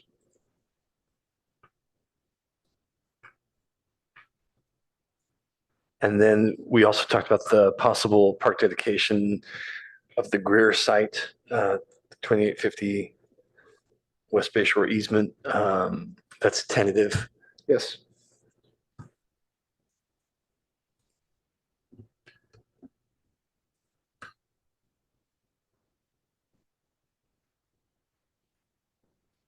Anything else? Nothing that I'd have ready for next month. There was some park, was there a park improvement? A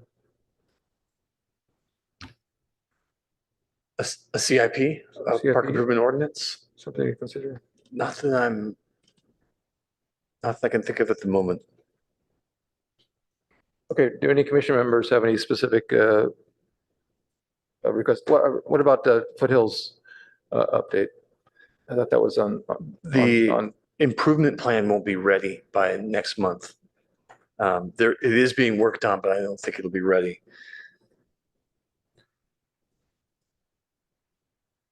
okay, we were looking to get a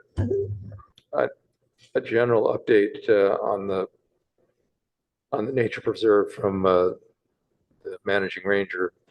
We could separate it. We had talked before about trying to lump it all together as one, and that could be an option, that we separate the improvement plan details and bring that when it's ready. And in the interim, we talk about visitation, and Mike Warner, the supervising ranger, could introduce himself and help answer questions. That could be an option. Yeah, we can talk about that based on how far out we think the Foothills improvement plan will be. What's the scope of the improvement plan? How do we have any visibility or influence on the scope? The CIP's already been submitted, so not too much at this point to alter what is the main focus, which is primarily a pedestrian pathway. These are all improvements aimed at having addressed the increase in visitation and some of the issues that became apparent that the original design of the park wasn't holding up anymore. So not having a pedestrian pathway, people had to walk on the road is one. Fencing in key areas to protect the habitat from people that were encroaching into areas. Over time, some of that has diminished, but we still need it in several areas where the habitat is at risk of being trampled. We have temporary measures in place, but this would get permanent split rail fencing in there and some signage, and then parking lot improvements. What does that mean? Say again? What does that mean, parking lot improvement? There's areas where the parking is ill-defined and it's just sort of a bulbous pullout with no lines on where people should park, where they shouldn't, that kind of thing. So clarity, definition. With that would come some speed bumps to slow people down in key areas and a couple crosswalks to move people from one side of the road where we'd have this new pedestrian pathway to the other where it would switch sides. Easier to show in a plan than it is to describe verbally right now. And I think some of the in one area, part of the parking, the edge of the parking lot will become the pedestrian pathway and the parking lot will shift a bit. Right. Where there's more vertical space for parking than is necessary. Will that add parking? No, I think the end result is net neutral. And Would it be useful? It's been 2 years since the Recreation Foundation and the Friends of the Parks have come to talk to us about their programs. I don't know whether we'll look into they that. would be ready or not, but it would be maybe good for them to come back since we're talking about grants and fundraising and all of that. And along those lines, grassroots ecology is doing some really wonderful things. So maybe it'd be fun to hear from them or useful to hear They from them. talked to us recently. It was about a year ago that Grassroots was here. So about a month ago, I went on Los Trancos on the backside and took some pictures and put them on iNaturalist and got a response from the California Natural Data, the California Department of Fish and Wildlife to add some of the pictures, especially one that was, I guess, an endangered species. But it's on the backside and there's so many weeds there. Is there any effort to get back and remove some of the oats and other invasive species there? So I think we're kind of getting, I know, but getting this a is, bit beyond trying to sort out. well, maybe we can get agenda an items. update on where is work done, not only like where the high impact is, but also in the back. Sorry, I'm having trouble hearing that. You want an update I on, would like to know what the city is doing in the backside, like on Los Trancos in the less frequented areas. Maybe you can send Darren an email with a more detailed request to make sure he's able to follow up on the information you're looking for. Okay. And we'll look into the foundations. I've got a spreadsheet of potential agenda items, but we'll look to get them in this next calendar year, I think. Anyone else? Okay, let's, if there's nothing else, then I will call this meeting to adjourn. Thank you, everyone.